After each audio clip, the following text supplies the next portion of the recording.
Da, da, da, da, da, da, da, da, da. Ladies and gentlemen, we are live. We are live and back at it again, folks. It's a Wednesday night, so you know what that means. It means the night of hope, where we hope it's a good show. AEW Dynamite and an all-in rematch. We're going to get all of it tonight. We're going to talk about it. Get in that chat. Click all the buttons. Be a part of the show. Be a part of the fun. And make sure you strap in, strap on, grab your snacks, grab your feel-good, and let's go.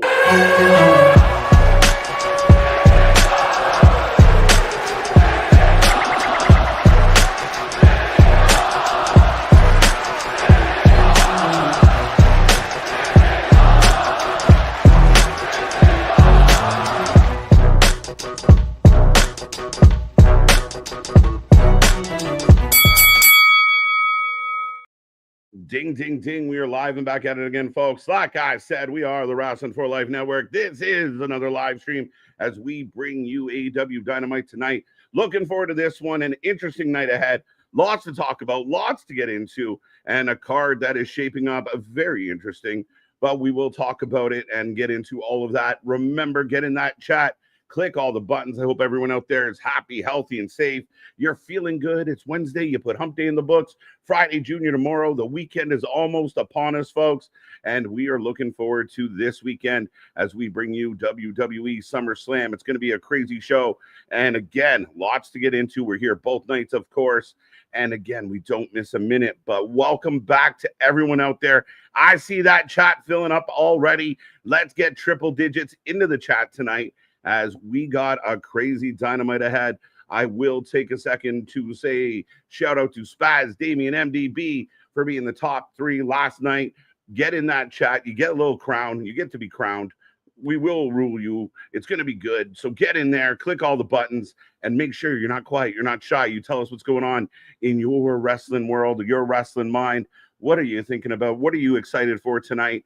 But we got lots coming your way, and we got more wrestling content than anybody else out there. So make sure you like, share, subscribe, be a friend, tell a friend. And don't forget, I am Mr. Every Night, KJ White, the Iron Man of YouTube. Happy to be back at it again. Happy to be joined by everybody out there. And again, I hope you're having a wonderful Wednesday. But we got lots to talk about. MJF will be here tonight. He's got lots to say. I mean, he has issues with the Hurt Syndicate already. What does that mean? What will that look like? Where do they go with this storyline? Could MJF cash in tonight? We will talk about it. The tournament continues as we look for a number 1 contender for Forbidden Door, as we will get the Outrunners taking on the Young Bucks, an actual tag match involving the Young Bucks without, I know what they did with Ospreay and Swerve at the pay-per-view, but it's been a while since it's a straight up tag on tag. We'll see how this looks. Hopefully it's a good match. I love the Outrunners. They're going to go under, unfortunately, but it should be interesting. We are getting a rematch of Ricochet, Mark Briscoe. Not quite sure why, but we'll talk about it. We'll talk about it, see what that looks like. Mariah May, wow. Tony Storm teaming up with Miss Windsor. We all know what happened there. We'll talk about that.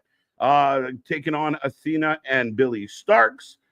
And then, of course, Adam Page and Moxley running it back. The main event from All In. Some people loved it. Some people didn't care.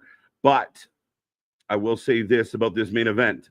It's not very often you go from a death match to a straight up match. No interference, no outside interference, nothing. Which means somebody's going to get involved, probably Darby.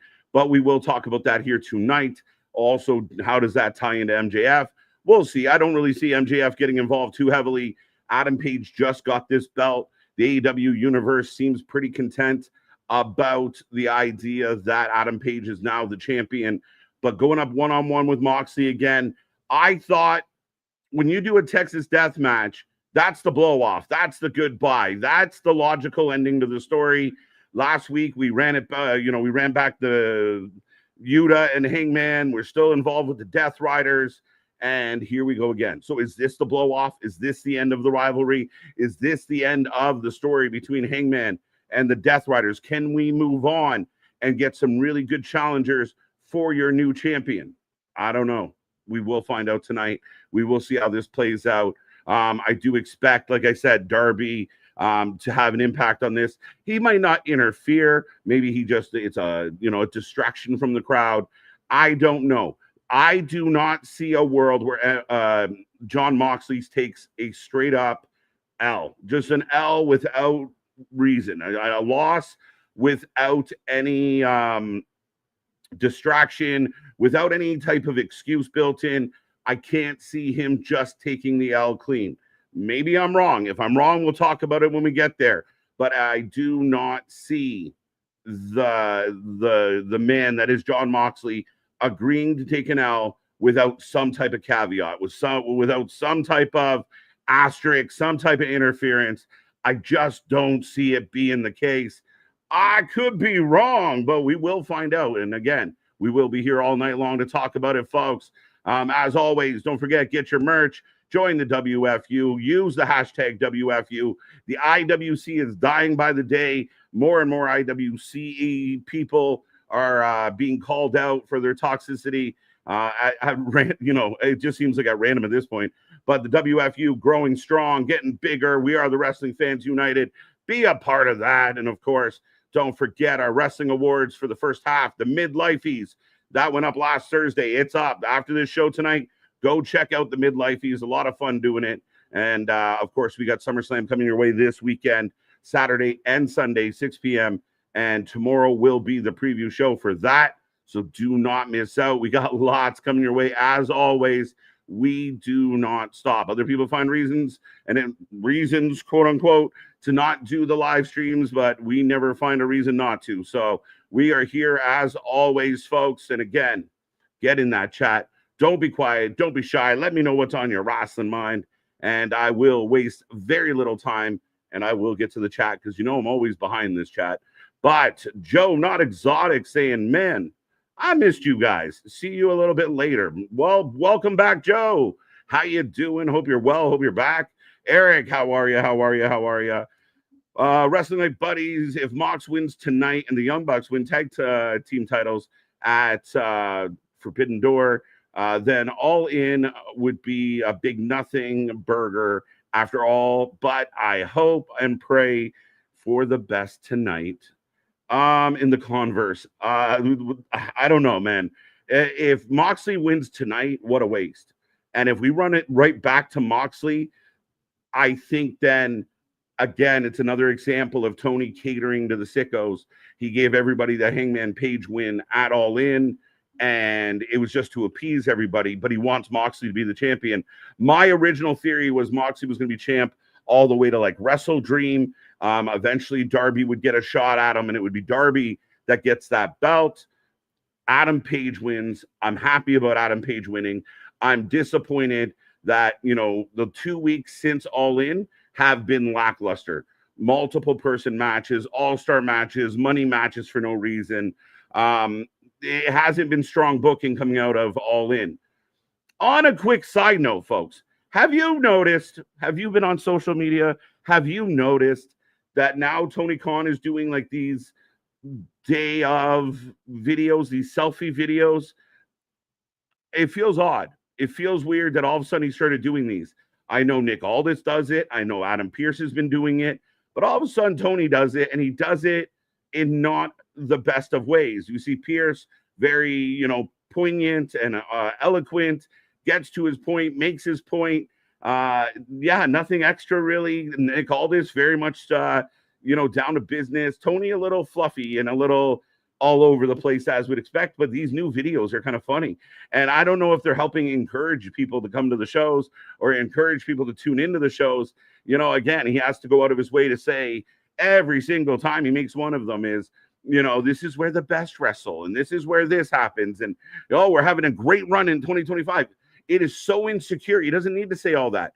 The people will tell you if you're doing a good job. And for you to continually try and like, we're great. We're great. I don't know if it is helping. I don't know. How do you guys feel about it? Have you seen them? Have you noticed them? It just all of a sudden, the last 2-3 weeks on Wednesdays, Tony's doing these little videos from his house, which looks lavish as shit. I think they're hilarious. I don't know if they're helping business, but they're hilarious. Damien, looking forward to the return of Christian Cage tonight. Damien, we'll see how that looks, how that goes. How does it tie into Cope? The storytelling's been a little bit messy as Christian has issues with his former group, Mama Wayne and crew now. I'm a big fan of Mama Wayne. I'm sorry, I'm putting it on the record. Mama Wayne, how you doing? I hope you're doing well. But we don't know how this is going to shape up. At the same time, Cope has had issues with FTR, but FTR got beat up last week by Hurt Syndicate on behalf of Edge. Cope, yeah, I don't know. And again, we're all assuming that this comes together and Edge and Christian take on FTR at some point. Looking forward to hearing from MJF tonight. I'm very curious how this is going to play out. As you can see on my screen right now, we will be hearing from MJF. I don't know what he's going to say. It felt like it took weeks for him to get into the Hurt Syndicate, and now it's taking moments to get him out of the Hurt Syndicate. If it's true that, they're pissed off and then this is, I'm going to prove to you I can win the title without you, does this mean MJF tries to cash in? And if he tries to cash in, will it be successful? That is another question. But how you doing, Damien, the leader of the Hopium Tribe? Kevin, good to see ya. Damien got you. Michael Spikes, our prediction champion. How are you, sir? Anthony Thompson, how you doing? What's up? What's up? Josh, welcome back, sir. All the AEW vibes. Let's go. That's us. Bonkers, welcome back. I mean, there's a way, but again, does it feel all for naught? Like if Adam Page wins the belt at All In and a couple weeks removed, he loses the belt to MJF, does that feel like, does that hurt Adam Page? Like, I'm expecting Hangman to have a good run here. He had a great build. It was the redemption arc. I like what they did with Page, but what happened? What happened? I don't know. And if MJF gets that belt back or Moxley gets the belt, we got an issue. So you might be onto something, but I don't know if it's tonight, Bonkers. Ken, how you doing? How you doing? Laying on the couch, listening and watching with the bum knee. Sorry about the knee, sir. Hopefully it feels better soon. T's and P's for sure. Are you interested in the rematch? Not really. I like what they've been doing with Mark and MJF, to be 100% honest. Ricochet looks like he's got a new faction. I actually a big fan of him with this faction and making it work. If they could do something, I don't know. I mean, Mark Briscoe takes so many L's and is booked so poorly. Thank God he's popular, because if he wasn't, then we got a whole new conversation. Am I excited? No, I think we're going to see a lot of what we've already seen. And that's what I feel like the booking for the last 2 weeks has been, is booking we've already seen. And that's my concern as a fan. Ken, how you doing? How you doing? Anthony, let's go. Spikes, well, yes, he did. And he will be defending Saturday and Sunday. So we can get a new champ Saturday and we can get a new champ on Sunday. So be here this weekend. You can be our predictions champion, if you will. Dale OG, how you doing, buddy? Welcome back, sir. Snoochie Boochies, buddy. MDB in the house, how are you? Zach Minger, always a pleasure. Jerome, Hangman Page. Well, again, I don't know. How do you guys feel? Are you happy with Hangman Page as your champion? Evening all, Cherokee George. Looking to Outrunners versus Young Bucks. Should be fun. Hangman Moxley, not sure. Let's see how nasty Moxley will get. Well, here's the thing. How nasty can Moxley get within the confines of no DQ, straight up match? As I am getting the warning, the show is about to start. I will continue clicking through all your messages, folks. Don't be quiet. Don't be shy, as Dynamite is about to kick off. And we get the opening, a little Sum 41. Shout out to a good old Canadian band. Let's go. What's up, Brandon? What's up, Richard? Dale, we got you. Boston, how you doing? Hopefully you're in a positive mood tonight, sir. Big one, welcome back. Let's go. Good to see you, Joe. Brandon, gotcha. How you doing? Wesley, welcome back. What do you think opens the show tonight? I don't know, as we're live from Chicago. The Aragon Ballroom's packed. As, again, if you have it down to 1,100 people, it should be your most faithful of fans. that are buying into this show. So we'll see. Isn't TNA live tomorrow? It is not, to my knowledge, Sean. And we will be here live for our SummerSlam preview show. MJF tonight. I think we're probably going to open with something like Mark Briscoe and Ricochet, but we could start out with anything. FTR will take on the Bang Bang Gang, who were victorious on the weekend, and they will take on, I think Collision is on tomorrow, by the way. Outrunners against the Bucks tonight. AEW overrun. There's always an overrun, even if they don't need it, and even if they go to commercial during it. John Moxley versus Adam Page for the AEW World Championship. Ronan, how you doing? Welcome back, sir. Kevin, got you. Always a pleasure. New champion coming. The gauntlet's been laying down, Michael. It's going to be a tough one, but we should have fun this weekend with it. Claw 2, always a pleasure. MJF will try and cash in, and the Hurt Syndicate will interfere, causing a failure. That is possible. Vince, the Russian judge, is here now. Let's go. Let's go. What you got? As we are getting a video package right now of Moxley Hangman running that back. I can't imagine we're going to open the show with it. I believe, and I'm actually certain, AEW title matches usually have a 1 hour draw or limit. So do you open with that, with the premise that it could go an hour? I doubt it. But they're tying in the whole Darby interference. I called my shot on Monday, Michael Spikes. You are going down. Let's go. Everybody in on it. Denisha, welcome back. Big one, got you. Richard, Joe, let's go. Anthony, God, I hope not. I'm with you, buddy. The women's tag looks like fun.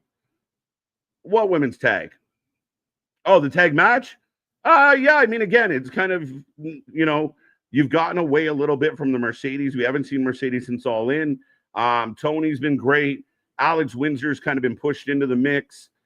Again, I'm not really sure how this plays out. Athena wants Tony's belt. Alex wants Athena's. Billy's just a minion. We'll see. There you go. Anthony putting people on notice. Excellent. Thoughts on AEW World's End, December 27th, Chicago, Illinois. First and foremost, Tony loves Chicago, apparently. But I'm in. World's End last year was solid, a solid way to end 2024, if my memory serves me correctly. So I'm kind of looking forward to seeing World's End. You knew they're going to do it. Now my curiosity is, what does the WWE book that particular weekend? So, yeah, we are breaking down this whole experience, a big video package, including all the bleeding, all the hanging. Now, Colt Cabana was choked out, a longtime friend of Hangman Page. That's why that happened, apparently.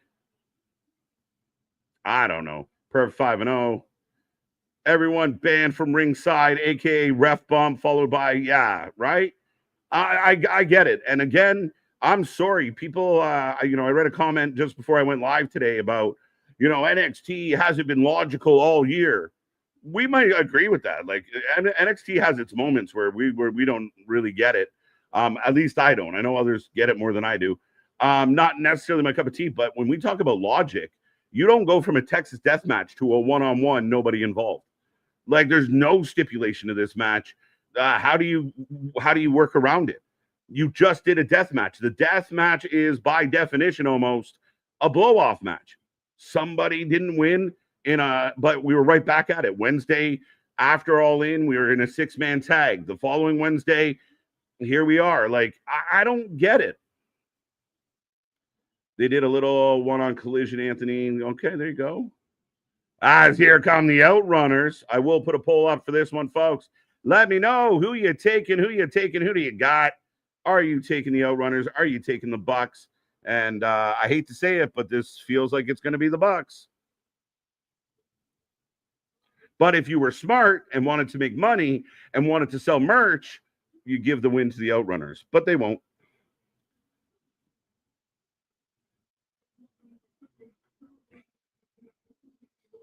Books. All right, folks. Your poll is up.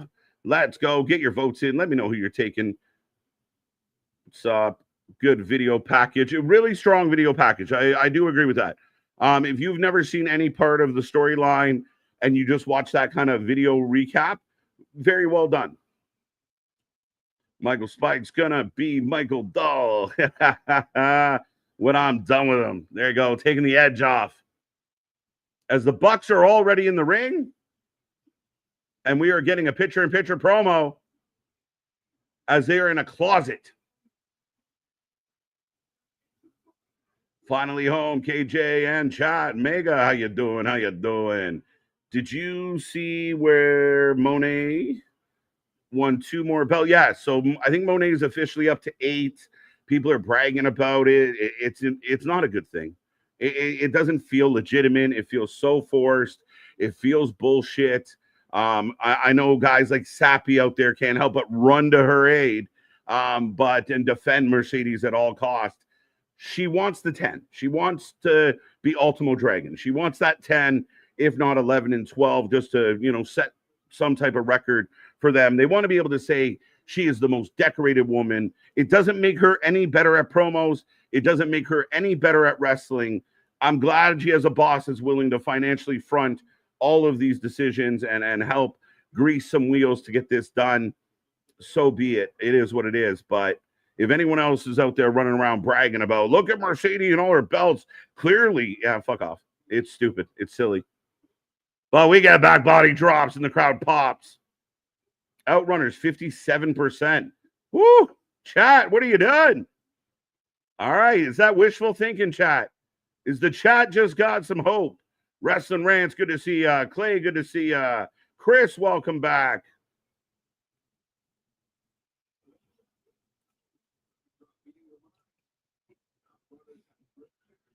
As the Bucks get chucked out. Outrunners for the win. Their pants look like Newport menthol cigarettes. They do. I think even Tuna Meltzer pointed that out, which is hilarious.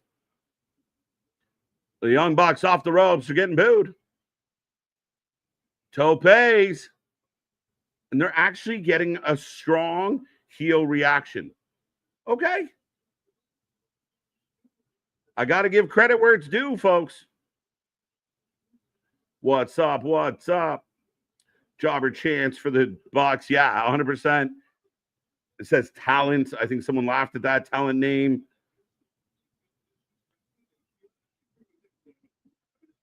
She has 8 belts and yet can't draw $8. That's the thing. Like, if it was a big deal, like if she was a huge draw, like nobody even knows about the shows that she's winning belts on. Like, oh, you just hear about it after the fact. Oh, Mercedes won another belt. Oh, she was in a match.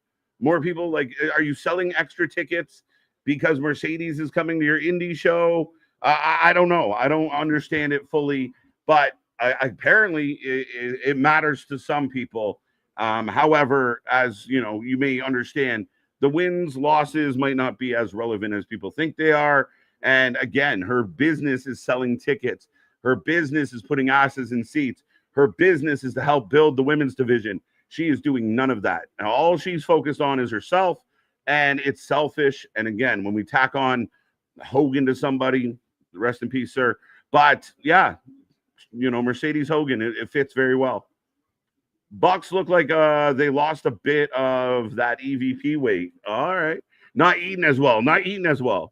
Right? Bowls of KD and ramen for dinner. So we get the hot tag. Turbo on fire. That might be Magnum, actually.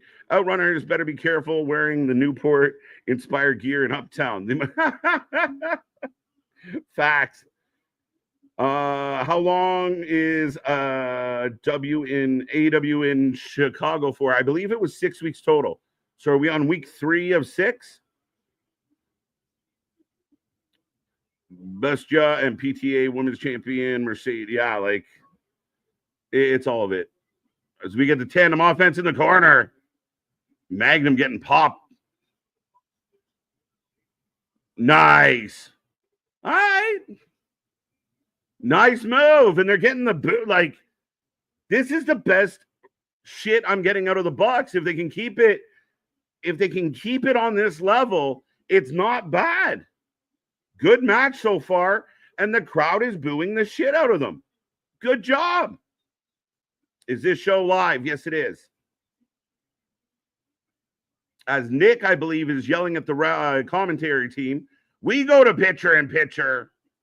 The founding fathers are in control. Not happy, but in control. I think JC Jane being a double champ is a bigger deal. Yeah, 100%. Because it was done on a stage that felt bigger. It was done in a way that felt more important.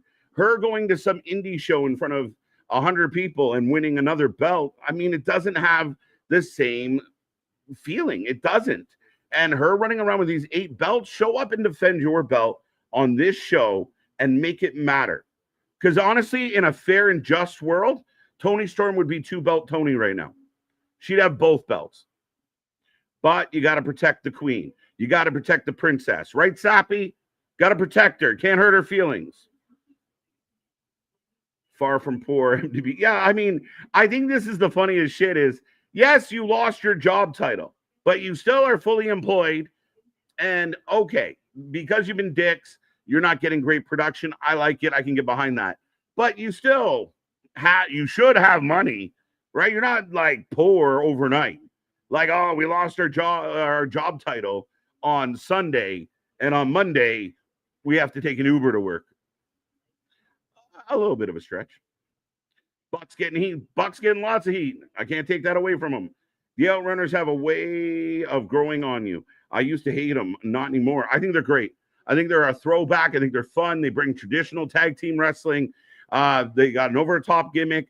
They would sell merch. They would move more merch if you booked them more. These are the type of guys that people will pay to see. Oh, shit, the Outrunners are going to be on the card. I would like to go see that. I think they're solid. I think they're strong. I don't know what the thought process is behind not booking them, by burying them, by keeping them on Collision. I think you're missing out. I think AEW needs more talent that gets over with the crowd. I think Tony's got to do a better job listening to the audience. As in pitcher and pitcher, the Bucks continue to gain heat, not letting the tag happen. I used to smoke Newports. Wow, that Newports is very American, by the way.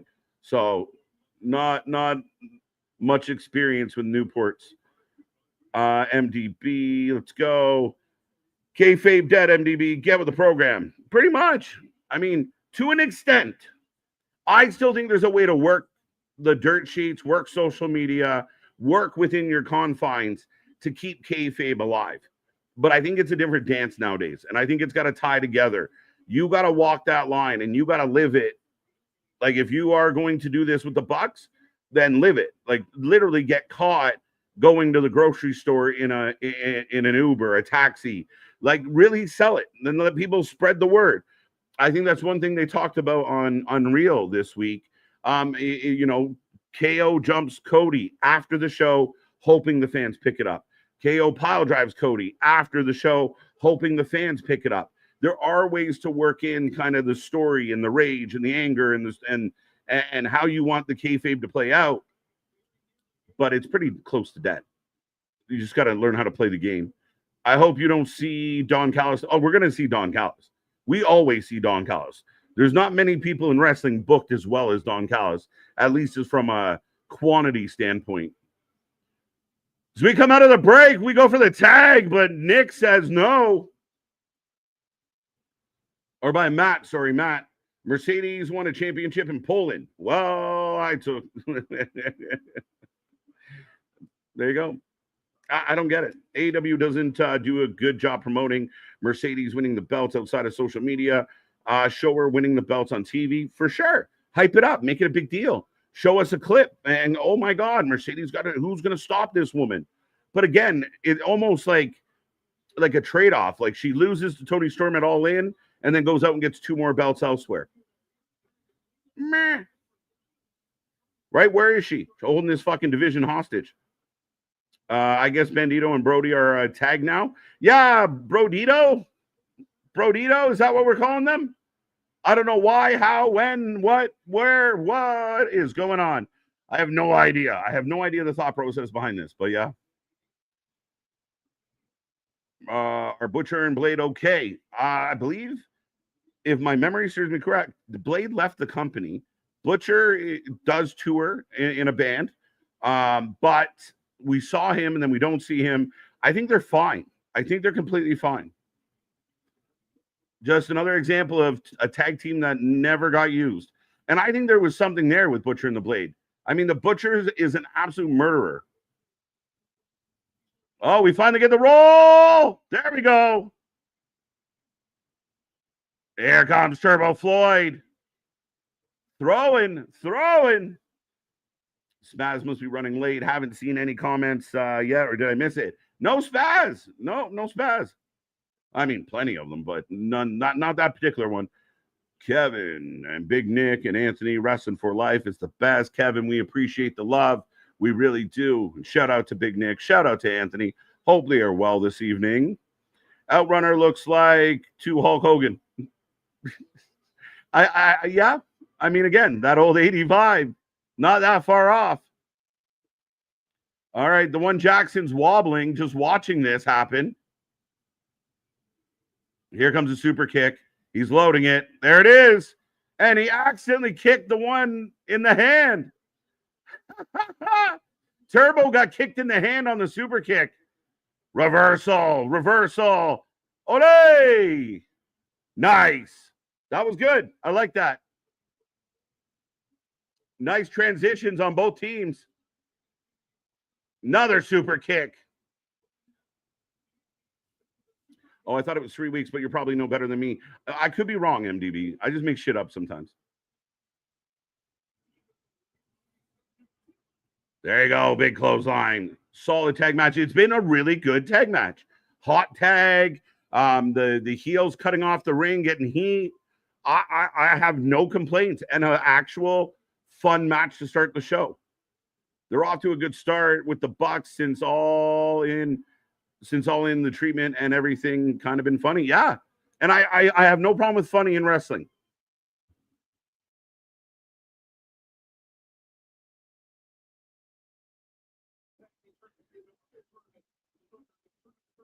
I'm surprised the Callis family aren't in the tag tournament at all. That's the thing about the Callis family. They have this family of great talent. Josh Alexander, Takeshita, Kyle Fletcher, Lance Archer, Hechicero, apparently. And I'm sure I'm missing a couple people, but they do fuck and all. They don't do enough. And then people are saying, oh, but we see them all the time, KJ. But we see them be inept. We see them lose a lot. We don't see them in key places. Why is Kyle Fletcher not going after someone like Adam Page? That would have been a nice, refreshing something instead of Moxley again. Like, you have somebody of the talent. Takeshita, one of the most talented guys on the AEW roster. I know Tony Khan loves reminding us we're the best wrestle. We're the best sit and watch, usually. Tag match still going. Almost hits the ref. Roll up. 2. Yeah, it's good. The Bucks have jumped the proverbial shark.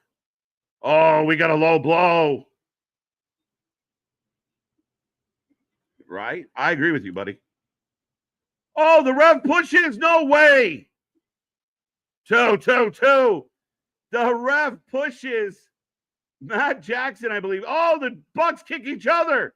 Things are going from bad to worse. Are they going to do it? Are they going to do it? No. I love that the hard cam's up the ramp. Oh, shit. They botched the ending. Oh, shit. Nicholas back in. Oh, I thought they were going to give him the win. As Magnum, you could see him physically unhappy with certain things in the moment. Somebody tried to compare Roman Reigns being a double champ for 4 years to Mercedes holding. Nah, get the fuck out of here. And now we got the tights and 2. Come on, shock the world and let the Outrunners win. That the Bucks are so discombobulated by everything that's happening, they lose. if you really want to buy in. But, well, we got the Enziguri on the outside. Ref's useless. Setting up the tuna driver. And it's over. Good match. Good match. I thought they had a chance to, when the Bucks kicked each other, let the Outrunners get the W. I think the crowd was really there for it. But the Bucks get the win. It was a fun match. Good energy to start the show tonight. That's unfortunate. Again, Tony books the people he's close to more than the people that the fans want to see win. That's it. When will we see Darby regular again? That your question is very valid, UDM. I don't know. As we wait a minute.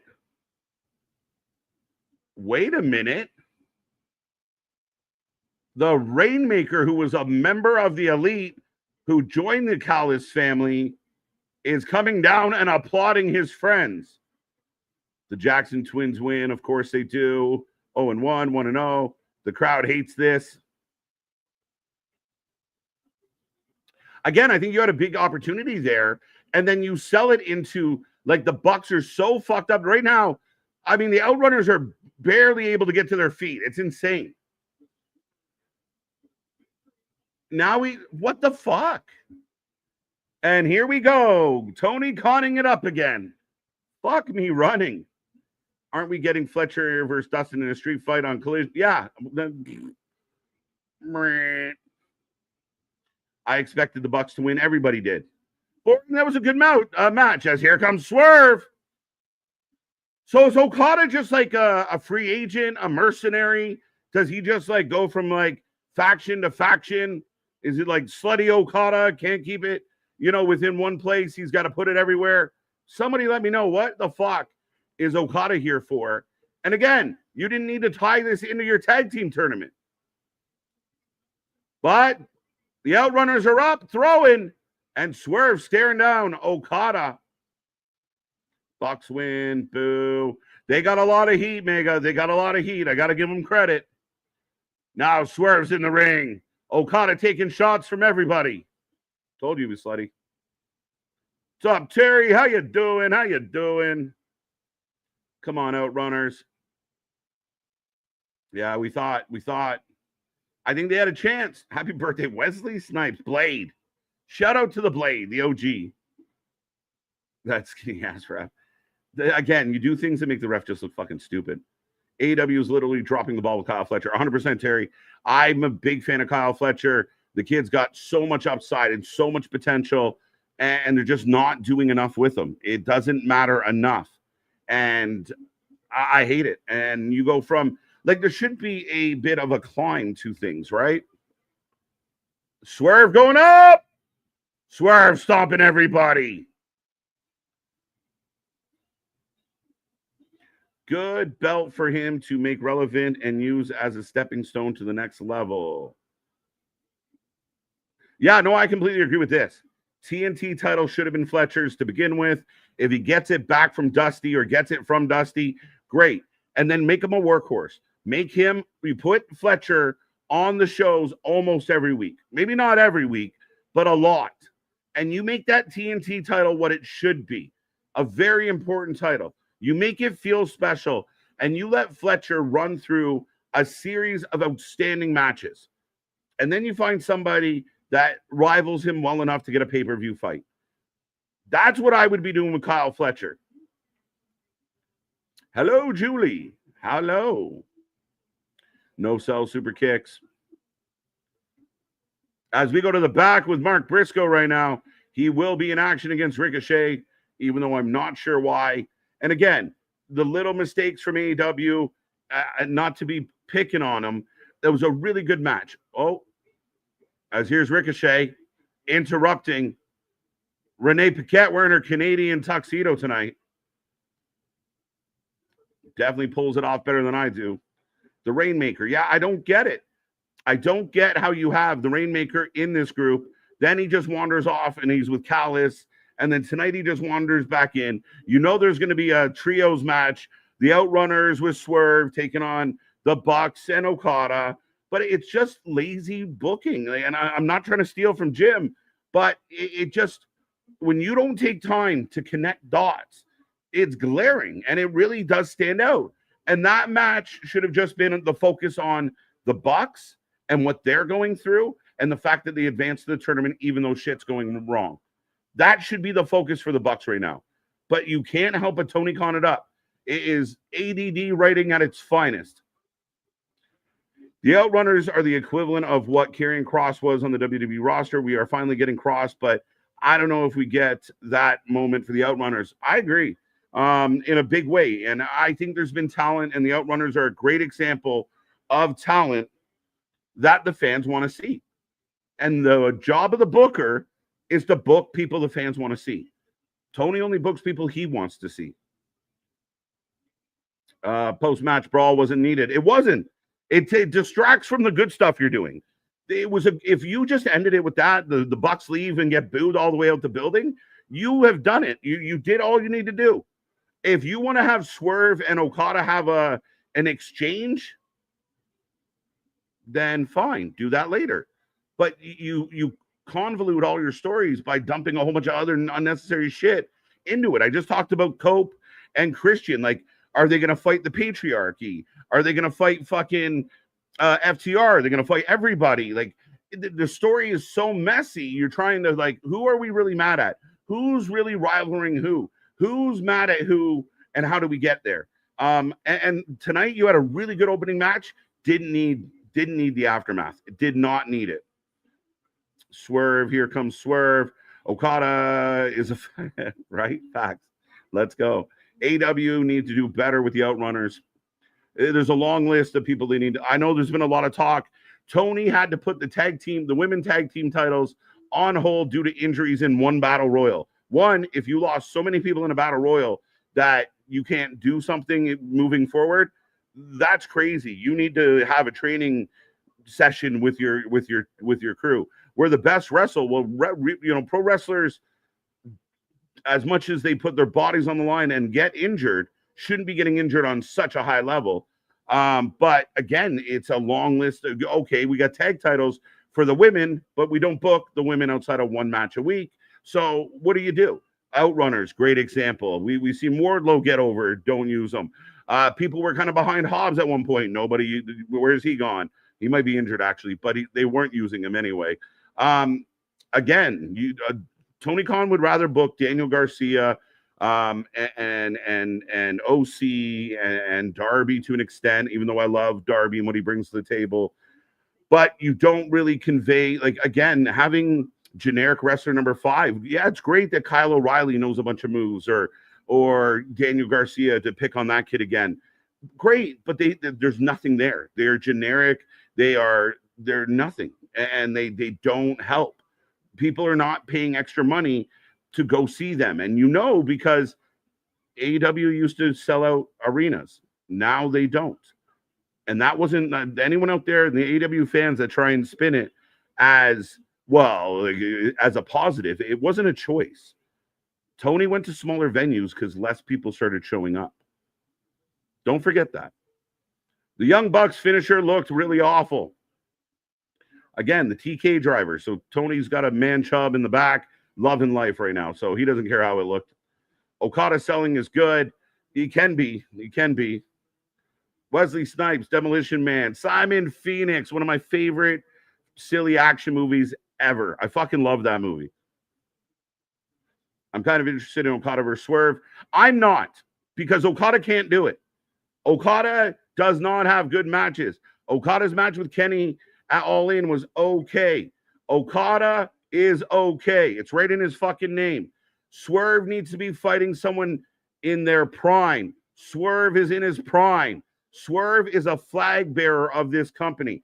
Swerve may be the best free agent signing Tony has ever accomplished. But this doesn't help Swerve for me. And is it for the unified belt? Is it for the continental belt? What is it for?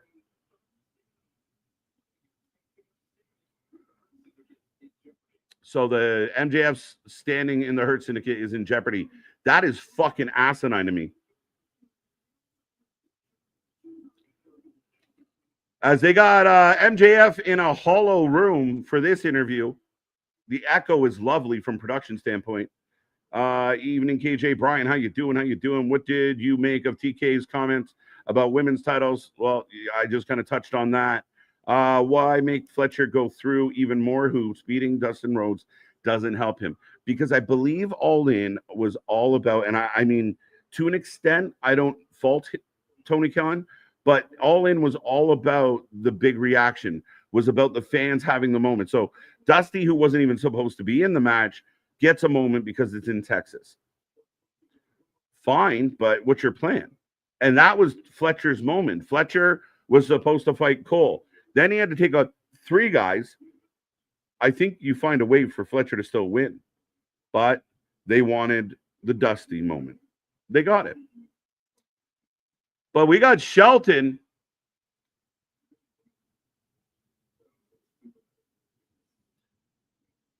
I guess he's accusing MJF of giving him a Temu watch.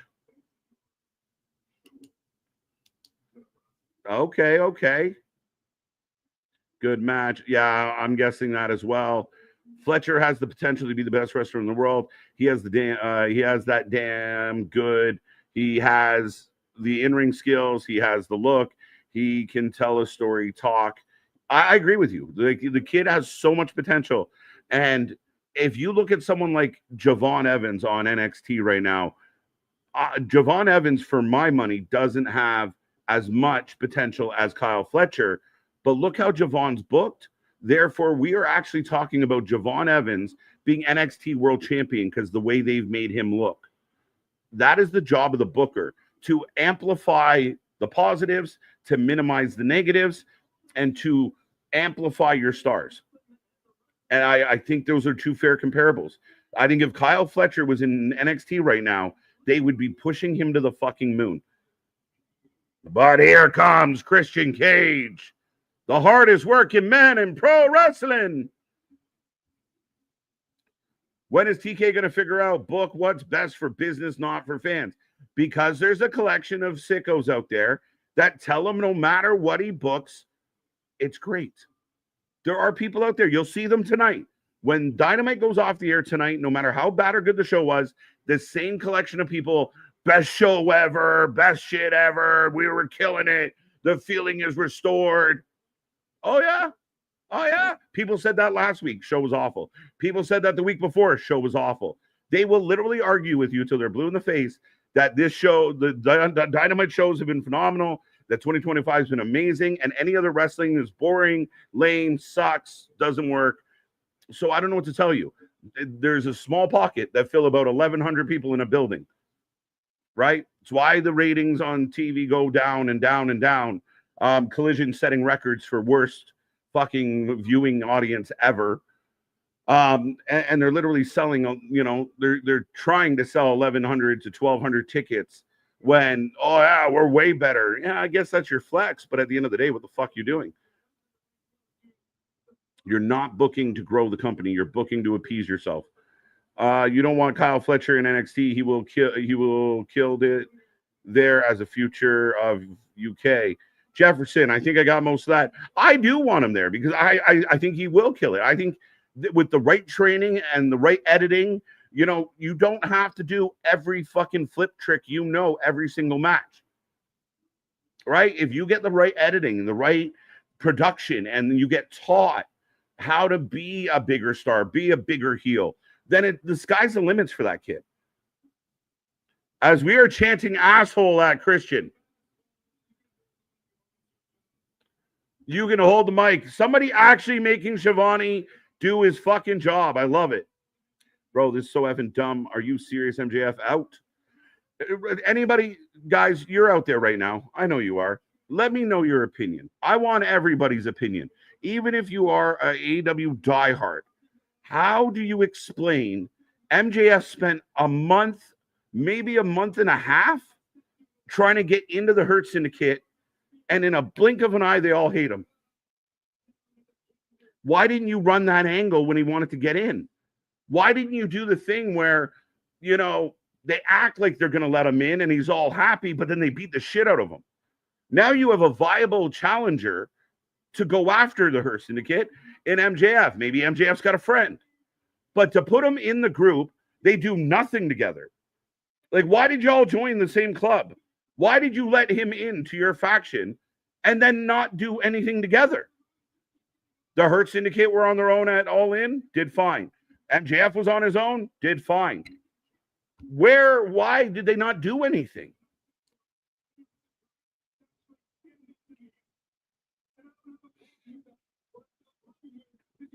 Thank you, sir. Thank you, Dan. How you doing? MJF is out. Yeah, the out. It took weeks to get in. Out. Timu, yeah. Dennis Rodman is an alien. Spy. I got proof. I believe you, Unbroken. Let's go. One of my favorite Dennis Rodman stories is he gets caught cheating. And when he gets caught cheating, he claimed that the woman that was in the bed with him fell through the ceiling, which was intact. So anything's possible with Rodman. Thank you, Jefferson. All of AEW's match producers are mid. I don't get what the fuck their problem are. And some of their match producers are guys that know better. I don't know what the malfunction is. But right now, Christian Cage, if anybody, I've kind of tuned it out a little bit. And I apologize. I'm a big Christian Cage fan. I don't care about this fake family drama that he's having, this domestic that he's having, calling out Shayna by her first name. And what do you know? What do you know about taking like, who gives a fuck about Shayna? Right? Like, what are we doing? Kyle Fletcher will be turned into a character in NXT. I don't think so. I think, again, you look at the people that we got now. Guys like Oba Femi doing a great job. Javon Evans, Ethan Page, Ricky Saints. Like, again, what do you mean turned into a character? Everybody's a character to an extent. I don't get that comment, Anthony. And I'd rather be a well-produced, productive character on a show that millions of people are watching than, not a character, which, again, the prototype, the sunglasses, the look, that's all character.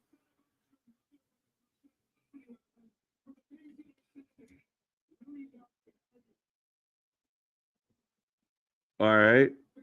So now Christian, I think, is talking about Adam. So this is where I talked about some of the stories are just not written well. And they're just, now the guy's got to come out and cut a promo on multiple people. I'm out there and in here simultaneously. Right? The Hurt Syndicate story was changed because of the ratings MJF was getting. That's interesting, Terry. Interesting. Javon Evans is goofy. I can't take him seriously as a face of the company. He doesn't even have the highest ceiling in NXT, let alone the world, dude. No, but let's be real. I mean, we're talking the way they're booking him, the way he looked. We talked about it on Tuesday night. You might think he's goofy, but a lot of people see the athletic ability. A lot of people see the passionate young promos that he does. We talked about how fun his match was this week.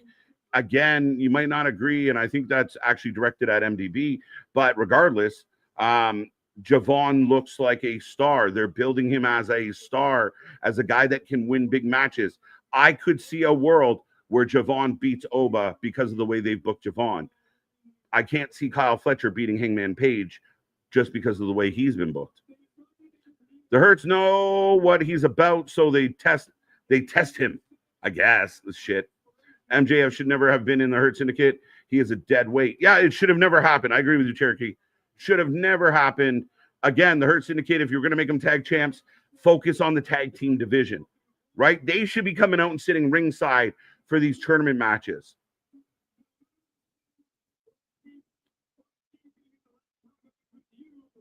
Oh, wow.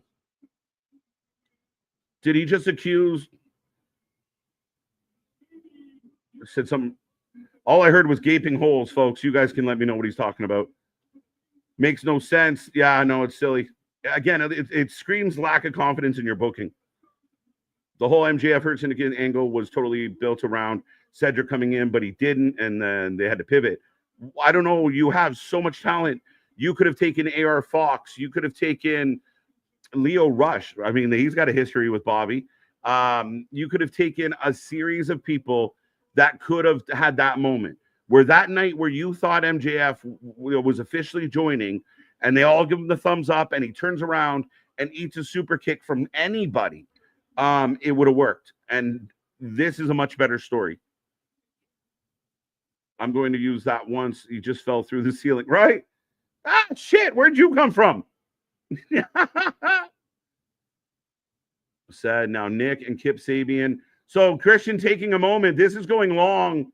And again, because I think the people the people that are involved in it, I don't care. Braun Strowman, AEW or TNA. I don't know, Alan. The man has numbing, on his right side or left side. I think it might be his left, actually. He's got an issue with his back, his legs, his knees. I don't know. Like Braun might be just like a WWE ambassador, to some degree. What would Braun Strowman do in AEW? Let's be real. Like, what would he do? Again, if he gets a big paycheck to do what Big Show's done for the last 5 years, why not? But I don't know that Braun Strowman's going to be back wrestling. Could he do some shit in TNA and add some name value? For sure. But I just don't know that Braun is at the level of Braun. Like, I mean, this guy is, experiencing pins and needles and numbness in his body while he's trying to wrestle. It's hard. But Christian makes a bunch of points and walks off. Okay. Not the best follow-up from a really good match to start the show. Mama Wayne's name is Shayna. Shayna Wayne. I don't know. I might have made that up. She's here. My favorite wrestler in AEW. As Kip tries to jump Christian, but here comes Nick Wayne. So Christian tries to cut a babyface promo, but they haven't done enough to make him a babyface, so the crowd's booing him, calling him an asshole. He talks about Nick Wayne and Kip, but also talks about Copeland. Well, are we building a story with Copeland? Like, it's just messy. Then he leaves. Oh, good. We're going to leave. No jumping. We already had a jumping tonight. No, we got to jump. And we're setting up a concerto. Oh, wait. This is different. I don't see Javon being WWE champion. So whoever told you that, I disagree with. But I could see him being an NXT champion for sure. I could see him being the guy that beats Oba. Is Christian phone in with the promo like MJF? I feel a little bit. MJF was in a hollow room getting called out on a Temu watch. Like, it's a bunch of kiddie shit. Like, it took you this time. Like, you pretended that you knew. Like, I don't know. But Christian has been taken out. And Nick and Kip standing over them. The crowd's murmuring. Some boos now. Mama Wayne's the best part of all of this. From 71,000 at Wembley to 1,100 on average. Again, don't tell the sickos. What about Kyle Fletcher going right to the main roster? I think Kyle Fletcher would benefit from going to NXT and the Performance Center for a while. I don't think there's not many people in AEW that I do not stop at NXT on the way to the main roster. There's not many. We can debate who they might be, but as far as talent that has never been in WWE before, I don't think there's many that don't at least make a stop at NXT and the Performance Center to get some tweaking. No Trick makes more sense as a dark state leader. It very is possible. I mean, again, we still don't know where it stands. NXT last night was not the greatest NXT. It wasn't great. So Charles Dempsey is taking the Dominic Giannini at taking on Dominic Giannini at Bloodsport. Yes, he is. Yes, he is. I heard that as well. Thank you so much, Denisha, for the $5 super chat. Did MJF sign a contract to get into the Hurt Syndicate? Now he's out. Makes no sense. Oh, Denisha. Denisha with a little bit of business here. I like this. That is true, Denisha. MJF had to sign a contract. So where does that contract stand now? Are they free to cut him out of the Hurt business without any ramifications? Is there a a honeymoon clause that they have so many days. Like, is MJF like a new couch? You get 60 days and then you can send them back. That's what it feels like. That, you know, the Hurt Syndicate used them for a little bit and went, nah, didn't fit. So yeah, Tanisha's got a point. We had a contract signing, a bullshit one. So where does that stand in the breakup? Let it go. Go find yourself. Still, I like it because it pulls everything back, right? I'm okay with it. But the problem is Copeland told Christian, go find yourself, and Christian's still dealing with something else. So does Edge help Christian get rid of Nick Wayne and Kip, who nobody gives a fuck about? The best part of Nick Wayne is the fact that his mom comes with him. Pause. And then you have on the other side, what's going on with Cope and FTR? So do they get rid of Nick Wayne and Kip and then transfer their energies? Like, okay, now we're back together. I helped you, you helped me. Is that how we do this? I just feel like the patriarchy breakup is long overdue. It should have happened before, and then we could work it out. Like I said, Christian came out tonight to cut a babyface promo, and the crowd chanted asshole at him. So a guy that the fans are reacting to, calling an asshole because he's been an asshole for 3-4 years, gets jumped by bigger assholes, and the crowd doesn't know who to cheer for or what to do. We don't like any of these people. Javon is 20. Yes, he is. Youngster. Go find yourself. Yeah, I got you. I think if you really put Javon over, you have him beat Oba for the title. I think it's a possibility. And it's only on how he's booked and the fact that he's having very exciting matches. And, you know, Javon gives you the Meltzer special. Like, if you have Javon, I mean, if Will Ospreay and the Bucks and every time they do their flips get 5 stars, well, Javon is the perfect answer to that. Javon is the high flyer. They'll give you all of it.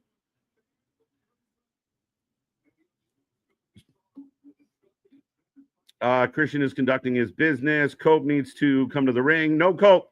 You don't get Cope back to back. Cope's on a limited schedule. Let's go. Did I see Spaz? Did I see someone say Spaz? Chris. This better not be bad. Thekla lost all momentum. Trios on Collision now.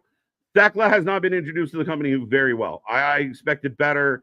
Keep in mind, they botched her introduction. They had a production glitch that didn't show her. The promo definitely went too long. Thekla, for me, back to the first question, as I got FTR and see, if you wanted to kind of set up the story, I'm all over the place, but bear with me. If you wanted to set up Christian and Edge getting back together, then as Christian's leaving, you have FTR jump Christian. Now combined, they have a reason. They might not trust each other. They might not have rebuilt their friendship, but they have a common enemy in FTR. But right now they're fragmented, and you have Christian talk for 8 minutes, and now the Bucks are here. And the Bucks are heels. The FTR are heels. What have we done? What have we done? Yeah, I agree with the too long part. Back to Thekla. I think you could have done so much more with Thekla, though I am optimistic that this faction with Sky and Julia might work. I think they're trying to set up the women's tag team division, but they don't really have a men's tag team division. So let's work on both, I guess. Mama Wayne dressing. Yeah, there you go. Shout out. Oh.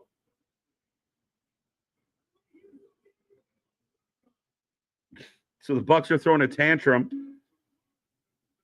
So many jabronis. AEW Dark Side of the Ring in real time.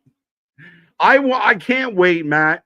I can't wait. And I think if it ever happens, I will do it live. I will watch it live as, oh my God, they have security all the way around the ring. Are we doing the match now? All right, here we go. Because there is an hour time limit. So we are getting the rematch right now. I know other things have been advertised, folks, but we have security circled around the ring like lumberjacks to prevent anybody from running in. That is fucked because every match in wrestling is no outside interference. Like, you guys, like, does that make sense? Like, outside interference is cause for a DQ. Are we fucking nuts? But I will put a poll up for this. Moxley coming in from the stairs like the Phantom of the Opera. Oh, this is where I get mad. This is where I get frustrated with the certain people out there. That, I mean, let's be honest. Let's call this what it is. And I don't give a fuck what Tuna Melter says or how he tries to spin it. None of this shit makes sense.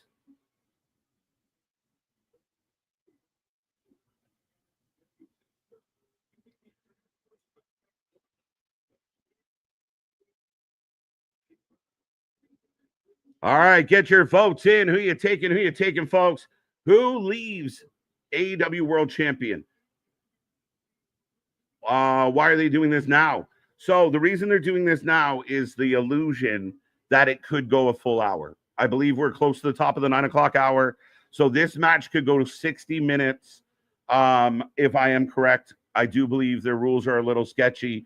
I don't think it's going to go that long, but they want to give the ability to say, like, we're doing this now. The fact that it's not the main event is like, if you do this match and then come back with Tony Storm in the main event in a tag team match, you're fucking up. Hangman for the win. Hangman for the win. Yeah, I don't know. And again, does anybody understand why I have an issue with this no outside interference? It's like you're telling your fan base outside interference is okay, except when we say it isn't. But it's never okay. Never. It's fucking dumb. And I'm sorry if you're sitting at home like, oh my God, nobody's allowed at ringside. I'm sorry. You fit the bill. Hangman for the win. Why are they doing this now? I think I've explained it as best as I can, but I do believe it's to give as much time as possible. Now, if this goes an hour, I'll be fucking shocked. And it better be good. Because as far as I'm concerned, Jon Moxley has not had... And what was that in Jon Moxley's hand? They just showed Moxley in the corner. Was he drinking a 5-hour energy? What was that? Anybody catch that? But I said... Jon Moxley did not have not one good match as AEW World Champion. And nobody yet has come out and proved me wrong. I've been told to shut up. I've been told I'm wrong. But nobody has said, well, this match was a good one. Nobody, not one person, not here, not on social media. Nobody has called me out and said, well, KJ, he had the following great matches. Jon Moxley has not had one good match as world champion, and I have very little faith that he's going to do it tonight. Hangman for the win. I predict DQ. I predict some type of schmoz. Hangman for the win. Are they going to go an hour? They're threatening it. They're threatening it. But if it does not go an hour, and you're going to follow a world title match with Tony Storm and Alex Windsor taking on Billy Starks and Athena, y'all done fucked up. I don't care what anyone tells you. That is bad booking. Ricochet, Mark Briscoe up next. What the fuck? Their women's tag match, Briscoe. Yeah, there's been... Now, again, you can still start the match with 30 minutes, 25 minutes before the end of the show. And you can tell the fans, we're going to stay with this till the end. Every week AEW does a fucking overrun for no reason. Tonight's a reason. So you say, we're going to stay with the action till it breaks. And they go 25, 35 minutes into the overrun. And then another 5, 6, 7, 8 minutes. And then you get a finish. But if you're going to start this at the top of the hour, again, for those who like to criticize, imagine it was someone else doing this. I love Moxie music. It's all right. But ding, ding, ding. We are getting the start of the show, folks. Hangman going 86%, Moxley 14. And whoever voted for Moxley, my God, is that bad for business? Thank you. Thank you. I'm just yelling. I don't know who you all could be sitting looking at your fucking phones or your computers nodding. I have no idea. KJ, post birthday rant. Let's go. Does anyone really think that all the security is going to keep to the Death Riders or someone else? No. One of the security is probably somebody. Darby's one of the security guards. Dan. Moxley is the only wrestler in AEW that's real. I don't agree with that. Terry, he sells nothing. If he was real, he'd be down. When you get forked in the head, you take a day off. Moxley doesn't, like, his favorite thing to do is to roll out. I don't find any realism in him. I think that he is just a man trying to act like somebody he's seen in movies. As we go into the chop spot, I love Moxley music.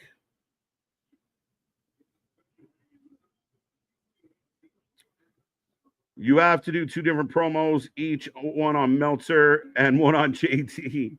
I mean, it's funny. I don't talk about JD very often just because I have in the past. And again, it's just, it is what it is at this point. Meltzer drives me up the fucking wall because he's one of the most arrogant, full of shit people I've ever witnessed. And I'm more likely to cut a fucking promo on Sappy than anybody because that guy to me is just outright disgusting. And the fact that he champions, like he's representing a brand. And if I was that brand, I wouldn't want a guy doing the shit that he does, sliding into people's DMs and trying to flex. And again, do y'all see Spiteful had to take down their story about Charlotte Flair today? No apology, no our bad. They just delete it. They let the rumor circulate and then they delete it. It's terrible journalism. And anybody paying for Spiteful, I'm sorry, I'd rather you give money to Cora Jade. Why wouldn't they have this? Again, makes no fucking sense. I'm with you, buddy. Unless they're going to go an hour strong. But if you follow this match with something else, you're fucking up.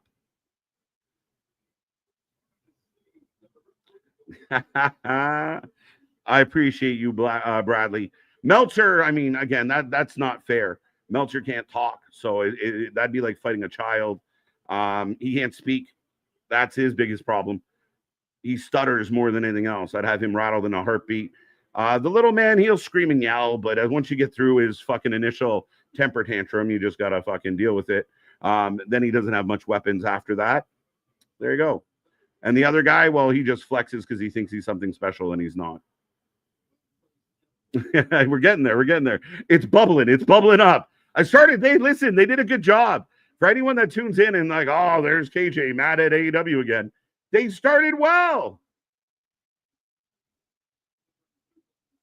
We want to see if Big Nick can cut a promo without cussing. That's funny as shit. I like that. I want to see him cut it a pure, original, hardcore promo. Let's go. Moxley did not have good title defenses. Not one. Frankie, as we are in the corner right now, Moxley leaning on Paige. I did take the thing down. I'm not there yet. I'm percolating. I'm percolating like a coffee. I said it last week that the show's either got to give me enough to be happy about and go off, or enough bad shit to happen for me to lose my mind in the other way. Last week's show was so just down the middle, generic and boring. I had I felt bad for doing a live stream where I was just like, all right, let's go home. Like, it's fucking embarrassing. But they're doing enough stupid shit tonight that's got me going a little. Everyone banned from ringside. It's the dumbest shit ever. And I mean, again, it's not the first time where you make a faction. Your faction cannot come. It's the same thing they talked about Okada with the Continental. There will be no interference during the Continental title defenses. There is not supposed to be condoned interference or outside interference at any match. No match is supposed to have, like, they never explained. Like, if somebody from the Death Riders comes out to ringside, does the match instantly end? Does it instantly get thrown out? Does it instantly become, if somebody violates that rule, what is the ramifications of it? Oh, shucks. I mean, realistically, you could be anywhere in this building and you're still at ringside.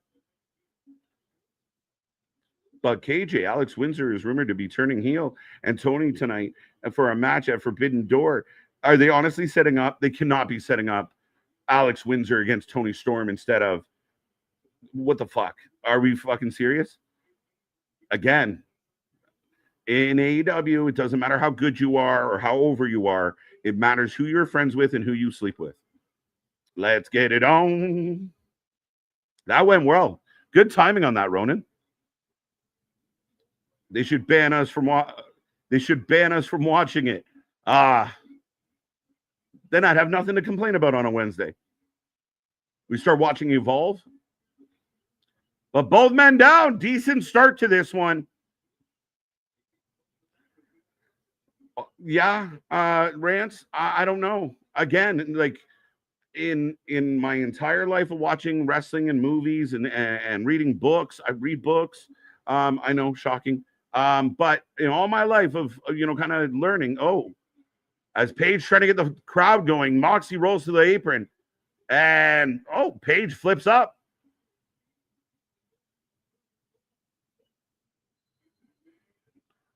Goes for the springboard and eats it. All right, Moxie down to the outside. But there's an escalation. You don't start with the death match and work towards a singles match. It's not a thing.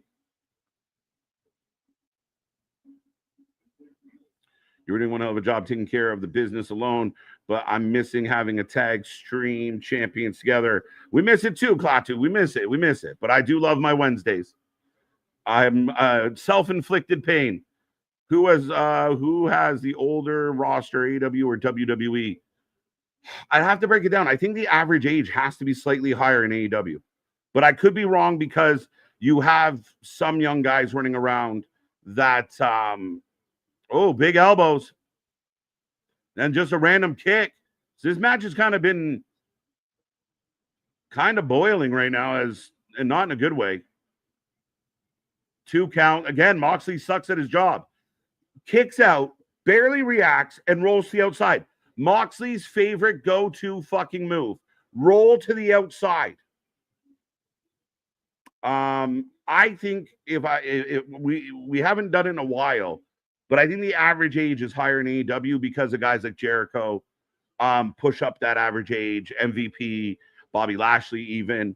Again, AEW used to feel like the young, hip, cool company. Like they were the grunge of wrestling. And I think they brought in too many WWE superstars. Too much shit got watered down. And they felt like just being shocking was enough. But in this day and age, just doing spots, like we're getting a pile driver on stairs. Match over. Thank you, Chris. I do appreciate you.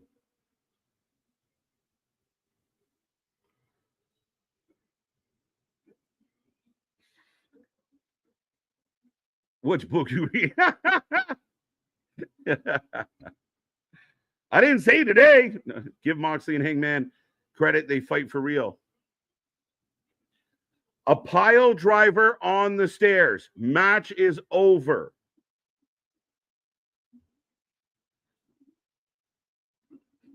Thank you, Alexis. Even Wednesdays from the Addams family would hate to see KJ. Let's go. You guys are killing me. So Alex Windsor just jumps the line with no significant matches or promos. Gotta love it. Hey, it worked for more toast. And that's it. Again, they don't care. If they did another stip match, it should have been an I quit or last man standing. Yeah, it's hard to go past. That's why a death match is a blow-off match. For those who don't know, that should be your blow-off is the ending of the story. It should have been done. If you were going to do a Texas death match where you stab the man in the forehead multiple times with a fork and you go through war with him, then you don't come back on Wednesday and go into a 6-man tag with him.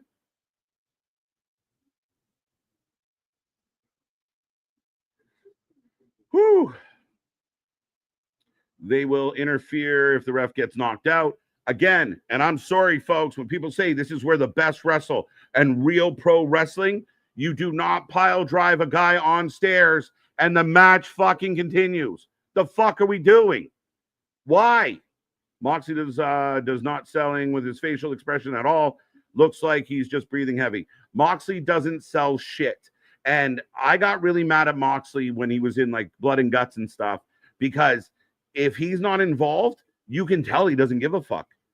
We saw him at the end of the cage match, and he was just sitting there like he was just a dad on porch. Like I didn't get it. Yeah, Thunder Rosa taking time off AEW. I think that's her way of saying I'm sick of this place. Fuck it, I'm done. 95% of the top guys are 40 plus or about to hit 40. I never said they weren't. I said if we worked out the average age of each roster, I think AEW is slightly higher. That's all I said. Cody Rhodes' story is like Rocky. Yeah, in a big way. Wednesday Night Dynamite with KJ White is primetime TV. Let's be real. MDB, I got nothing but love, bro. I do appreciate you. Jay White, my cousin Jay, will be out the rest of 2025. Why? Why? What? Like, I thought he was coming back. Moxley go-to move is bleeding, usually. No blood yet tonight that I can see. We are in picture. I haven't said this at all tonight, but don't forget, folks, we are here all week long. We are back tomorrow for the preview show for SummerSlam. We will be here for that. Make sure you're there for it. Saturday and Sunday, we have both nights of SummerSlam. We go live at 6 p.m. It's going to be insane. We're looking forward to this. Lots of excitement going into SummerSlam, the first ever 2-night SummerSlam, and I like the card. I'm happy with the build. I'm excited for this one. I'm more excited for this than I was for WrestleMania. So make sure you be a friend, tell a friend, and make sure you also go check out all of our other stuff. Wrestling with Mental Health. If you haven't seen that yet, do so. If you have seen it and you're having a rough day, go check it out. We might be able to cheer you up. Our exclusive interview with PCO, our interview with Mark Ramundi, our other interviews out there with Cole Roderick. Big Ben is getting a WWE tryout, and he is a friend of the channel. We've had him on here. If he's successful, and he will be, we'll have to bring him back and talk to him a little bit more. But yeah, go check out all our stuff. Go get your merch. Go be a part of the family. Be a part of all the shows. Damn straight. I said it on Twitter here and there. Man, I appreciate it. You guys humble me. You really do. I just talking shit. I just make this shit up. No, but I do appreciate it. I really do appreciate the love. Breaker, Oba, and Trick, the only ones that I can think of. Yeah, again, I think it's an interesting. I agree, but I think that's how wrestling should work. Is that your veterans are the guys holding the belts. Now you will have exceptions, but the mid card is where you watch guys like Braun Breaker. I don't think he's that far away from a title. But there's a lot of young talent that you're building around. The Street Profits aren't that old. Your women's division's fairly young. I just think because AEW brought in some old folk that they might be on average. Like Moxley's not young. Hangman's not that young. He's 40-ish. Is he 34, actually? He might be 34. I did this before. Hangman feels like he's 40, but he might be 34, 35. Not the greatest start to the match. Again, more forearms. This is what you get when you ask Moxley to have a good match. He's biting his face. Biting his face right in front of the ref. Off the ropes. No selling the face bite. Big boot to Mox. Suplex. Moxley no sells. Eats a clothesline.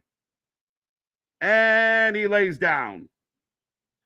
If you took a pile driver on steel stairs, you would shit yourself. I call fake. Again, I don't give a fuck what anybody says out there.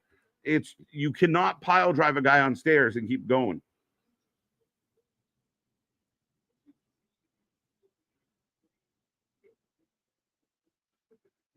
Remember her chair botch a few months ago? Who are we talking about? Remind me who that is about. But Bronson Reed is a lackey. He's not a top guy. Oh, you're wrong about that. You're just wrong about so much lately. You're trying so hard to be Mr. Negative that you just seem to be missing the mark. Are you not actually watching the wrestling? Are you missing what's happening? I'm sorry, bro. I love you, but I feel like you're out to lunch lately. It's like your gimmick is trying to piss on everything. But yeah, no, I don't think he's a lackey. I again, they're billing him at, with top guys doing top shit. Oh, dead eye on the table or on the apron or what the fuck? No, not the on the table. I'm shocked, Terry. But again, when you're Mercedes, you get to do what you want, when you want, how you want. She doesn't have creative control in her contract, according to her simps, but she does what she wants when she wants. So call it what you want.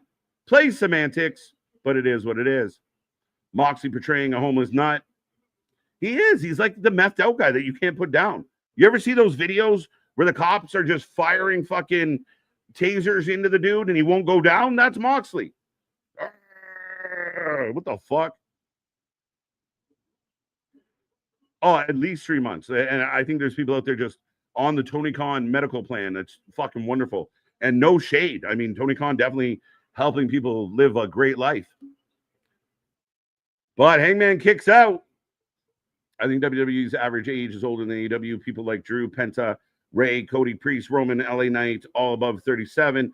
WWE does need to start investing in younger. They got lots of young coming up. Maybe we'll do that. We'll break it down and we'll see where it stands. It's close. It's very close.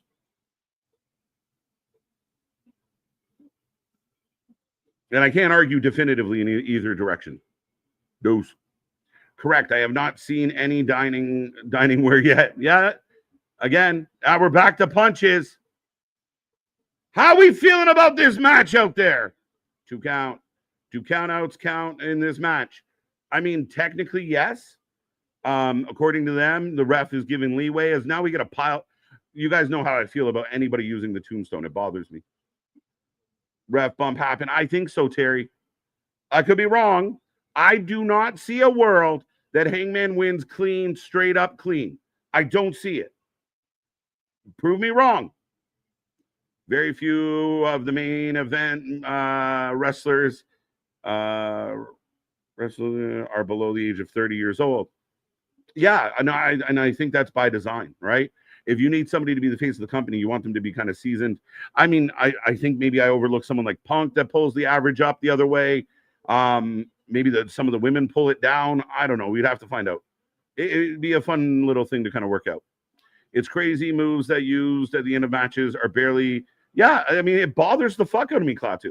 And when you tell me every Wednesday in a little selfie video, tune in to Dynamite where the best wrestle, then show me real good pro wrestling. Crowd's kind of chanting cowboy shit. Not much. Moxley in a front choke here because he's a big UFC guy, unless he has to fight a fucking gas station attendant.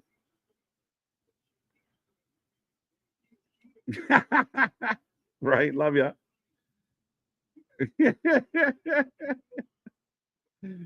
I like it. I'm neutral. Well, that's okay. Brunson, demolish Seth, and then Heyman. Yeah. As we get a reversal, we're in a crossface. Crowds cheering now. They're chanting cowboy shit. We the table. I'm very positive in a good amount of wrestling. I don't know. I've spoken about. I know. I'm just giving you a rib. Bronson's up there though, bro. You're missing out. But and again, he's not supposed to get a pop. He's a heel, and he gets plenty of heat. So, and he has a mouthpiece in the thing. But don't let my ribbon get to you, big guy. Nothing but love. It's crazy moves that used to end the match. Got that one. I don't get it. Drives me nuts. I get so mad when I see a tombstone pile driver not end a match. I'm an old head, brother. Oh, old head, young head. Hey. Very few of the main. I got that one. Yeah, now I'm kind of curious to break it down.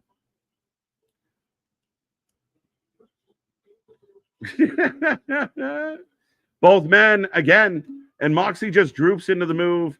There's no like, oh, and then he claws his back. Again, it's so lame. It's so fucking lame. And another pile driver on the apron this time. When you can't wrestle, you just do spots.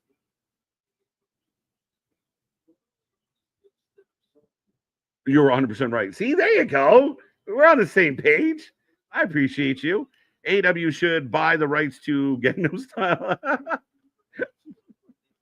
I understand TK has money, but isn't your company supposed to make profit? With low attendance, low ratings. Listen, here's the thing. If Tony Khan wants this to be a vanity project and just have fun, as now we're going for a gotch, another pile driver. This is where the best wrestle, folks. Fuck off. We're 15 minutes into this bad boy. This is overkill because Moxley can't wrestle. Roddy, it's that simple. And I will debate publicly with anybody. Anybody. Be a friend, tell a friend. I will happily argue with anybody. Jon Moxley can't wrestle. He was the worst part of the Shield. Dean Ambrose sucked. Now he's here and he's got his own creative control. Oh, wait, I'm not allowed to call it that. He does whatever he wants, whenever he wants, however he wants. That's what happens. As we get a reversal, Moxley no sells again. Moxley no sells again. Another slap. Slaps back. Here we go. Just a slap off. I'm sorry. If you guys think this is phenomenal, let me know. But I will argue till I'm blue in the face. Jon Moxley can't wrestle. He is a series of punches.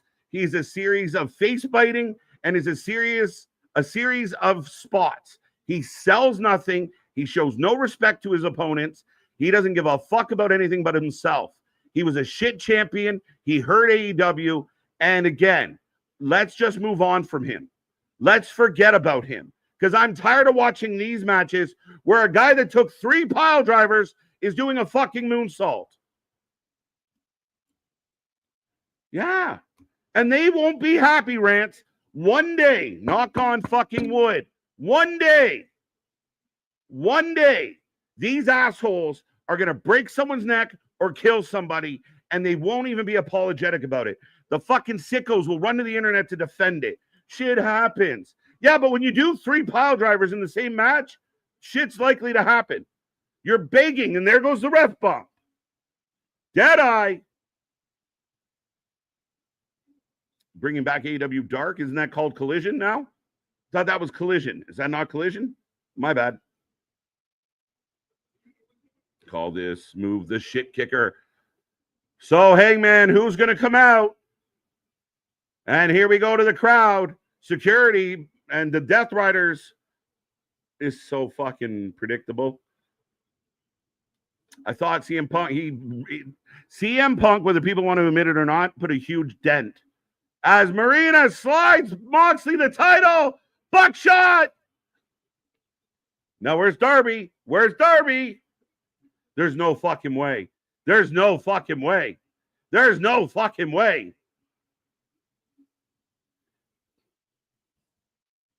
I got balloons. Celebrate. Agreed. Why did Moxley catch him? I don't know. Ref bump. Yeah, I'm with you, Terry. Just waiting for Darby to show up. The ref recovered quick, though. Save us. Listen, anything but Adam Page winning this is a fucking mess for me. Tell us how you really feel. Now you know. I can't stand Jon Moxley. And any company that has him in the main event. Now, okay, everyone's banned from ringside. So should the match not get thrown out now? Should the match not be thrown out? Are we not done? Overbooked. They can't help themselves. Right? Let's go. Through the fucking roof. That's why they invented vitamins, Lady B. And every Wednesday, I hit a big old fucking bowl when this shit is done. Calm me the fuck down. Moxley may be the worst active wrestler. See, that's negative, but I like it. See, Boston, don't take my shit serious. But he is. I think he is the fucking worst wrestler in the fucking company right now. I think he's fucking garbage. Garbage. And as long as people, WWE can't. Oh, there's Darby! On the security, misses the Death Riders. Well, that was fucking stupid. Stupid!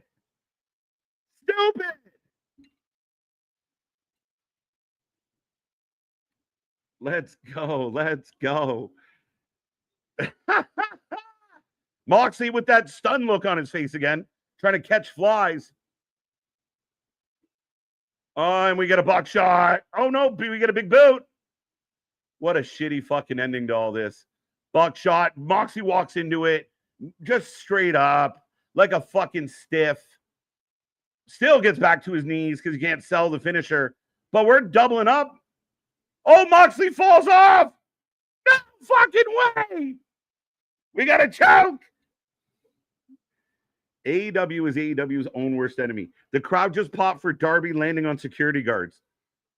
And we got a buckshot. Are we going to, we got a dead eye. We're going to get another buckshot. Worse than Jericho. At least Jericho earned something in this business. Now we get the buckshot. Thank God they got the finish right. But here's the funny part, guys. We got 40 minutes to go. Your world title was just in the middle of the fucking show. You couldn't have booked this at the end of the night? We got 40 minutes to go. 40 minutes to go. And you're going to send the women out to follow this because that's what you do to the women. Every fucking pay-per-view, every fucking show, the women are forced to follow something asinine because Tony doesn't have the balls to do it to the men. And it should be Ricochet, Mark Briscoe next. I hope Tony Storm's the main event, and I'm wrong. But you need something. Phillip, this is a farce. Darby should have distracted Moxley. It's simple shit. The crowd popped because Darby landed on 6 fucking security guards. He didn't even hit the Death Riders. And if everyone's banned from ringside, what is the ramifications if you break the rule? Nothing. The match goes on. If the minute Marina jumps over the fucking guardrail, ding, ding, ding, ding, ding, ding, ding, ding, over. Over.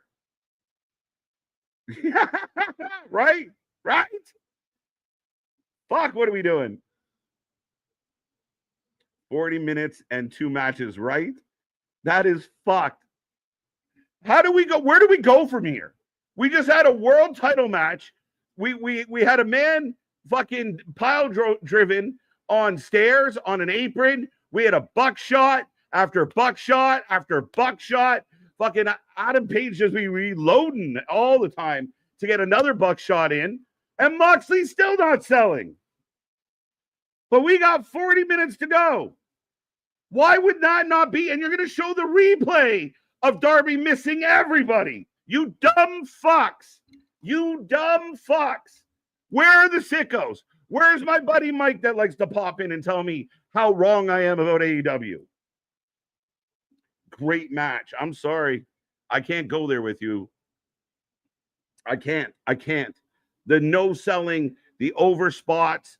Again, John Moxley cannot wrestle, and the match did not make sense. I'm sorry, UDM. I do not agree that was a great match. If that was a great match, my God, some of the other matches we see on a regular basis on this channel are fucking the best matches ever. This wasn't a boring match. That is it. But it's like it's smoke and mirrors because it's not actually good wrestling. It's not good pro wrestling. They just showed a replay of Darby jumping off the balcony onto nobody. And why would that affect? All you needed to do was Darby show up at the railing behind commentary or on the hard cam. And as Moxley's on the outside of the ring, realize he's there and be distracted specifically by Darby. Darby jumping on security doesn't help your match. Guys getting pile driven and getting up is bad booking. It's bad production. It is shit. I'm sorry. Again, you want to do it once in a while as a holy fuck, I can't believe that happened? Fine. 3 times in the same match? Bad. You tell me one fucking move that John Moxley sold tonight. I'll wait. Nothing. He doesn't sell shit. Darby, the stuntman, takes out security. Listen, I get what they were trying to do. They failed. He missed the Death Riders. Darby glitch. Yeah, absolutely. Just a lights out flickering would have done something. Or a spotlight on Darby up in the crowd. Eating his big turkey leg at fucking medieval times. It was an okay match with a weird finish. Okay match. I get lost, and maybe it's just the older statesman in me. I get lost once it all seems like bullshit. Once it all seems like just fucking made up nonsense. Once it looks like me and my brothers fucking around in the backyard, I lose interest. I'm sorry. I need to buy in. I need to see a little more struggle. I need to see a little more realism to it. And when you start getting outlandish, it's like tuning into a movie and in the first fucking scene, they blow everything up. And where do you go from there? What do you do? I don't know. You got to build a little bit. There's got to be a bit of a back and forth. And Jon Moxley continues to be the bane of my existence. Why is Bayley not in SummerSlam? Because people don't want to see Bayley. That's my take. I know people, I think they're going to play it in a storyline, but when they do book Bayley and Bayley comes out, nobody reacts. Nobody cheers for Bayley anymore. Nobody boos Bayley. So she might be going heel, hoping to get booed, but Bayley is getting minimal reaction. And she will be another woman or another wrestler, actually, that the fans get all like Carmelo Hayes right now. We want Carmelo. What the fuck do you do with Carmelo Hayes? Where do you put Carmelo Hayes? Bayley not making SummerSlam. I like Bayley a lot. I'm a fan of Bayley, but the fans don't seem to be getting into her. She's lost something. And maybe, again, I don't know what it is. Maybe she's just been around for a while. She needs to do something new.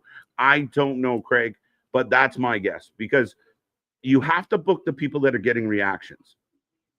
Okay, we saw them talk about it when it came to Unreal. When they talked about Jey Uso winning the Rumble, you gotta go. If somebody gets over, if somebody gets hot, you gotta go.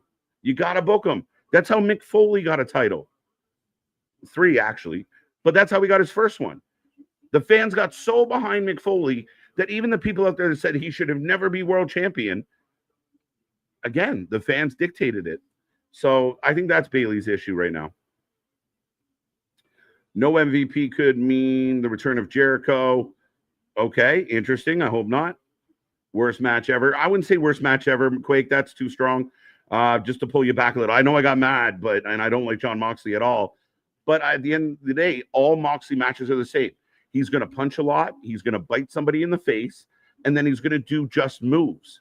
There's no science behind it. There's no psychology behind it. There's no good build. He just takes moves and gives moves. He doesn't do anything else. And go back and watch that match. Every time he gets hit with a move, he no-sells the fuck out of it. He's trying to portray himself like the Terminator, and he's not. He's more like the Shermanator, jacked up, than the Terminator. If you get that reference, high five. AEW shouldn't do stipulations, but that's all they do, unfortunately. Because when you can't do it well, and I told you the women were going to follow that match, right? What do you do right after the whole place is losing its mind in the World Championship match that just went 25 minutes? Send the women out. And they do this to the women all the fucking time. AEW absolutely makes no sense. Everybody banned from ringside, but not really. Again, if you say everyone's banned from ringside, what is the ramifications of them breaking that rule? And that's what should be stipulated. We've seen it before. It's nothing new. If you have a faction, we've seen it with the Bloodline, everybody banned from ringside. But there has to be ramification. There has to be punishment for them breaking that rule. Everyone banned from ringside, and if somebody breaks that rule, well, then whoever they're doing it for is disqualified. Match thrown out. You don't get your world title. You don't get anything. Because I got Alex Windsor coming out. Is it not what I expected for her entrance, to be honest? Oh man, where's Deonna Purrazzo? Where's Taya? Where's Ty? Where's fucking Penelope Ford? Where's Megan Bain? But we got Alex Windsor. Fuck all the rest. Tell me I'm wrong, folks. I'm all ears and I'm here all night.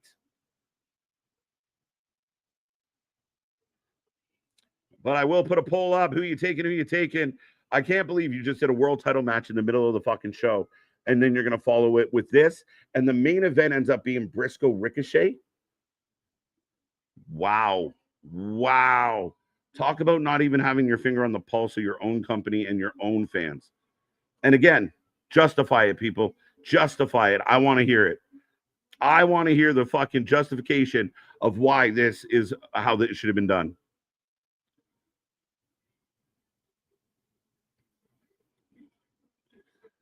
Woo! I'm fucking warm. Who's fighting? Oh, Athena. I forgot who's in the match. So much has happened.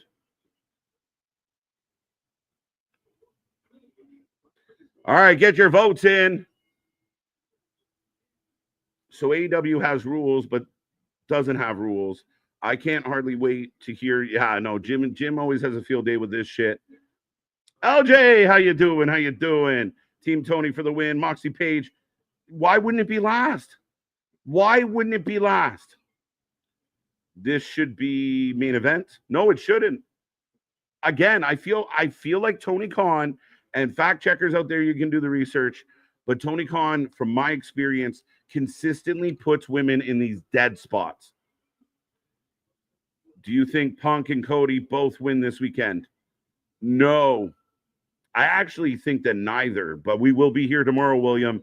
Tomorrow we have our SummerSlam preview show. Be here for that. Myself, Nick, and Anthony are going to break down the SummerSlam card, the 2-night event. We're going to talk all about it. Be fun debates. Melo's too talented to cripple him with the Miz. So dumb.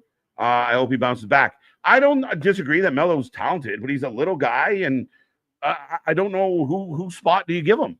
Does he take Drew McIntyre's spot? Does he take Jacob Fatu's spot? Does he take who? Does he fight John Cena? What do you do with him? Does Melo versus Gunther? That doesn't work. Melo is an upper middle card guy, and he's not going to go much further. I'm sure we loved him in NXT. He's a talented guy, but what do you do with him? Team Tony for the win. That would make sense. I'm not going to justify it. I took points off WWE Monday for not making the World Heavyweight Champion the last match. Oh, you're right. And the things we saw, AEW getting the same treatment for the title match in the middle of the card. I just don't get it. And there are ways around it where anyone's going to say, are you fucking dumb? They have an hour time limit. And blah, blah. I explained why they did it, guys.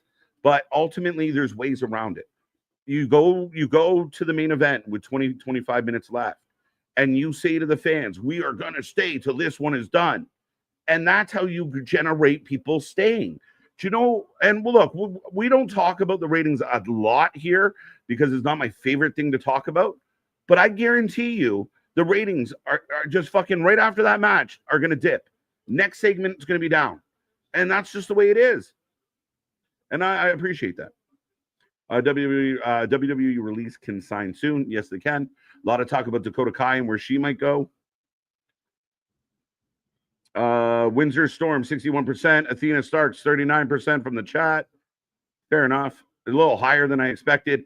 Do Athena and Billy need to win here to just kind of keep the baby faces at on their heels? Athena, Billy Starks for the win. So is this what I'm guessing is going to happen? And you guys can let me know if I'm wrong. Windsor beats Athena for the Ring of Honor title, but then Athena fights Tony for the world title. And I don't know how I feel about that.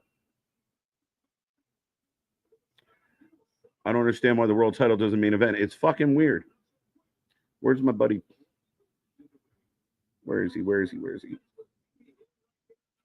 I can see it. All right. Who else we got? Wrestling Rants. Setting the women up to fail. Shake my head. Like, how high was Tony Khan when he set up the placement? Again, the accusations of him being like, oh, how silly is he and how high is he and da-da-da. But this is him every week. So is he always high? Is that the answer? Is he just don't get it? Does he just not care? What is the answer?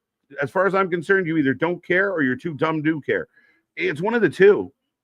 And I don't like what he does to the women. And a lot of people talk, oh, women's tag titles, and we need more women. AEW treats the women's division like garbage, and I hate it, and it bothers me. But that's just my 2 cents. TK said 25% of his women roster is hurt.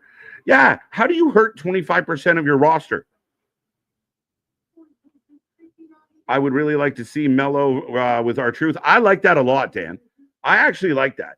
R-Truth and Mello as a tag team. I think that has legs.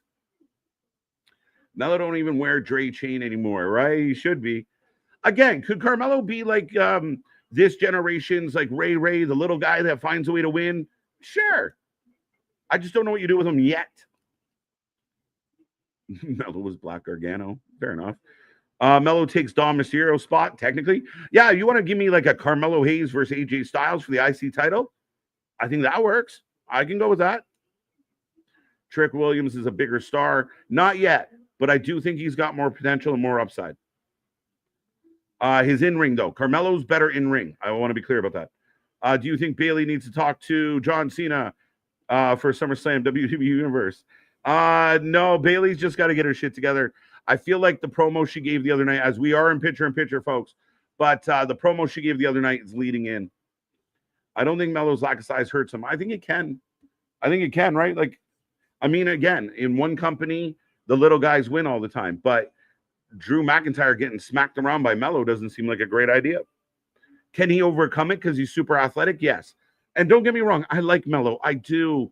I just don't know where you put him. Melo goes to TNA and carries the company with Trick. That could work. Melo as a U.S. champ or Intercontinental champ team, yeah, that's fine. That could work as well. Maybe better off in a tag team with Trick and Melo. But Melo beating Jacob, you have to write that really well, right? It's got to be David Goliath or Solo even. Like, they're bigger dudes. KJ, could Rhea, Io, and Naomi be almost as good as Rio, Io, and Bianca? Yeah, why not? I mean, you only switched out 2 of the names there. It could be extremely well. And they killed it at Mania. One of the best, one of the best matches they had. But yeah, you can run it back. Naomi's been on fire. I like what Naomi's doing. So we'll see. AEW hasn't signed Isla Dawn yet. Apparently, the rumor is out there that Tony's being a little pickier about who he signs. I also think less people are just jumping right to AEW. In the beginning, it was like the cool thing to do, and Tony's throwing money around, and there's this new exciting company. 5-6 years into the company, people are a little hesitant before they agree to go. Cedric Alexander is a perfect example. Athena Billy Starks for the win. AEW ain't get Dakota Kai yet. No, she's not free yet. But again, Dakota Kai's not a great promo. She's good in ring. She's good with a group. Is she really going to move the needle for your women's division? I don't know. She's no Alex Windsor. Yeah, she did. I'm just wondering if they run it back. We get these matches that seem to be in the wrong order. You do the tag match, then you do the singles match, not the singles match, then the tag match. Windsor already got that one. What's up, Keyshawn? Windsor already lost. Yes, she did. How long do people watch hoping AEW gets better before they're giving up? I think a large number of people have given up. I think, and I said it at the time, guys, if you want to go back in the archive, the CM Punk situation really, really hurt AEW. And it doesn't matter whose side you're on. If you're fuck Punk or fuck Tony, it doesn't matter. Doesn't matter what side you're on as far as the argument goes. At the end of the day, the divide in the fan base happened. It was a parting of the Red Sea, if you will. And anybody in AEW that thought Punk leaving was a good thing is proven to be horrible. And a bunch of fans followed him back to WWE. There are people that watch wrestling specific for Punk. And if people want to sit out there and say he's not a draw, he's not one of the biggest names in all of professional wrestling, they're lying to themselves and anyone else who will listen. But the fact of the matter is he is. And when that whole shit went down and it got so dragged out, I think the fans just got sick of it. And it was so much a part of AEW that people turned. And more people turned. And more people turned. And I get it. But you look, How long before they're doing shows in front of 500 people? How long before AEW Dynamite is in a gymnasium or in a bar or a bingo hall? No disrespect, but that's a valid question, right? They went from filling arenas to, putting a, like, barely being able to get half an arena, maybe a third of an arena, but at the end of the day, they couldn't sell tickets. So they finally gave in and went to smaller venues. Do the venues start getting bigger again one day, or do they keep getting smaller? That's all you need to know. Thought WWE already released Dakota. She is gone. She's just not a free agent. She has a 90-day, which I believe ends at the end of this month. Wins her with a discus. It's an okay match. Crowd's kind of quiet. Nice swanton to break up the pin. Too many talented women sitting around doing nothing. Too many. I'd like to see Mello just go solo and have a good, solid mid-card matches. I'm in. I'm okay with that, Boston. I'm not against that. Mello misses. Yeah, I don't want to throw Mello out or like act like he's not talented. The guy's got something. It's just, it's like I almost wonder if Mello going back to NXT and allow him just to kind of fuck with the main superstars is better for him. What's up, Baby J? Tony on fire. Reversal from Starks. Big press punches. Lack of size hurts 99% of wrestlers. They are outliers. But I don't know. Mello will be one of them. That's the catch, right? Like, there are exceptions to the rule. Not every little guy gets ignored, right? We've had some very successful smaller guys, including a guy like Eddie Guerrero, right? Like, not just Rey Mysterio. There's been a lot of undersized talent that find a way, and you got to have intangibles. I think Mello has some intangibles. I just don't know where it takes him right now. Oh, wow. And Athena pins Tony. Yo, cash in. Cash in and pull her leg back up. She's young, super young. Yo, Athena pins Tony Storm. Funny, Mercedes wouldn't let that happen, but Tony does. Yo, you got the contract in your hand. Drag her into the middle of the ring and pin her. And drag Fuck the match. Fuck the match. You got the contract in your hand. Just pin her now.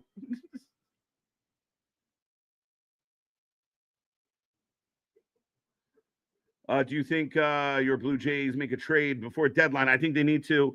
I mean, they're playing extremely well, but I don't know. There's just something about when your team makes that move at the deadline, William, that kind of gives you a little bit of pep in your step. As always with baseball, it would be nice to see them do something with like the pitching, the rotation. Not much because they're doing well. Bring some depth in though. You know how the playoffs go when baseball gets to expand the roster, even though they can't do it as much as they used to. I mean, I'd like to see them do something, right? Just something. You don't want to fuck up the chemistry you have, but just, some sprinkles on your ice cream, right? So now we got Hangman Page getting a massage and doing an interview. And here's MJF to talk to him about it. Did anyone agree with me? Fuck the match. You just pinned her. She's down and out. Give the contract to the ref and lift her leg back up. Am I wrong? Tony does get pinned in. Yes, because she understands the importance of putting over your opponent. Richard, it is a thing. Wins and losses are only a conduit to where we want to go. So Athena gets the win, the pin on Tony tonight in a tag match. It helps validate her as a challenger, and it makes it look like, oh no, the champ's in trouble. That's what something like Mercedes doesn't fucking get. All she wants to do is, I gotta win. Oh, but KJ, she lost it all in. What choice did she really fucking have? Honestly, in my opinion, Trick and Mello really need to team up like Harlem Heat. I think that could work a lot better, at least initially.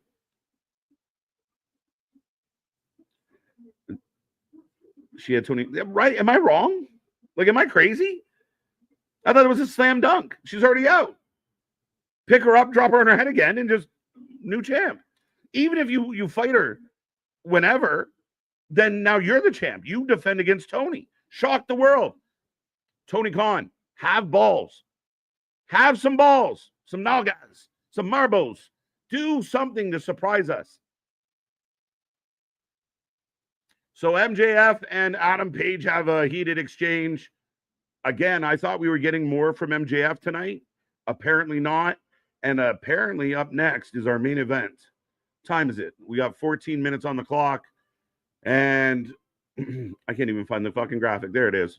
I will put this in a poll. I can't believe this is the main event tonight. I'm such a big fan of Briscoe. I'm actually a pretty good fan of Ricochet. I think Ricochet brings more value to this company than somebody like Moxley. And I know he's been online being an absolute asshole and maybe a little too much to his own detriment. However, especially with two big guys, two big bodyguards in the gates of agony, you have an opportunity here to do something well. Like Ricochet, for all his running, like he runs his mouth and runs his mouth and runs his mouth, and then doesn't get booked on shows or gets booked on Collision against nobody. Oh, another Ricochet AR Fox match. So if Ricochet wants to be this big heel online and a big heel on Twitter X and run his mouth, then he's got to back it up by actually asking his boss to put him in stuff. All right, last poll of the night, folks. We are in commercial break. Before the main event, I will remind everybody out there, we are back at it tomorrow for SummerSlam preview show. We're looking forward to this one. It's going to be a good one. Myself, Nick, and Anthony are going to break down the card both nights and run through all the fun things. It's going to cause some debate. We're going to get into it. So don't miss out on that. 8 p.m. tomorrow. Friday, as always, 7:30 live for SmackDown. And we're looking forward to the go-home show from SmackDown for SummerSlam. And then, of course, on the weekend, we are here both nights, Saturday and Sunday, for SummerSlam, the first ever 2-night SummerSlam. Don't miss out. Be a part of it. Be a friend, tell a friend. Our Saturday streams always cook. Our Sunday stream, what are we kidding? All our streams cook. We do it at a different level. We do it at a better pace, and we don't stop, folks. Whether people are taking breaks and having reasons not to go live, we don't miss out. So be a friend, tell a friend. Help us blow up these streams. We're looking forward to them. That being said, go check out our archives. Go check out all the fun stuff there. Our interviews are down below. We got some great interviews. We're working on some more. Plus the Wing of the Ring, the Dirt Sheet debate, and Wrestling Court, which we're working on bringing back Wrestling Court. We got some things to talk about. So we're working on Wrestling Court. That one, we just don't want to do it without a strong topic. And so we're kind of waiting for wrestling to give us stuff. So be there for that when it comes back. Heard Cardi B bringing back the funk. Bringing the funk. I think she doesn't have a choice, I think she brings the funk no matter what. Happens. Do you think we're setting up Raw Breaker versus Seth for the leadership role? Technically, potentially, yes, Frankie. I've pitched the idea that actually Heyman gives the Money in the Bank to Breaker, and then Seth will eventually come back. We're going to see. Some people still think that Seth isn't as hurt as he said, but they are definitely making Braun Breaker look like an absolute monster. All the streams cook. We're up here cooking like the Swedish chef. As we got Willow.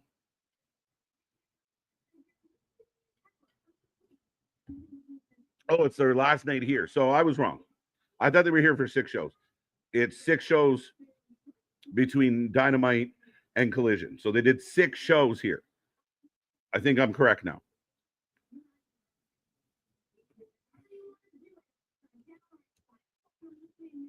Willow should be a merchandising monster, folks.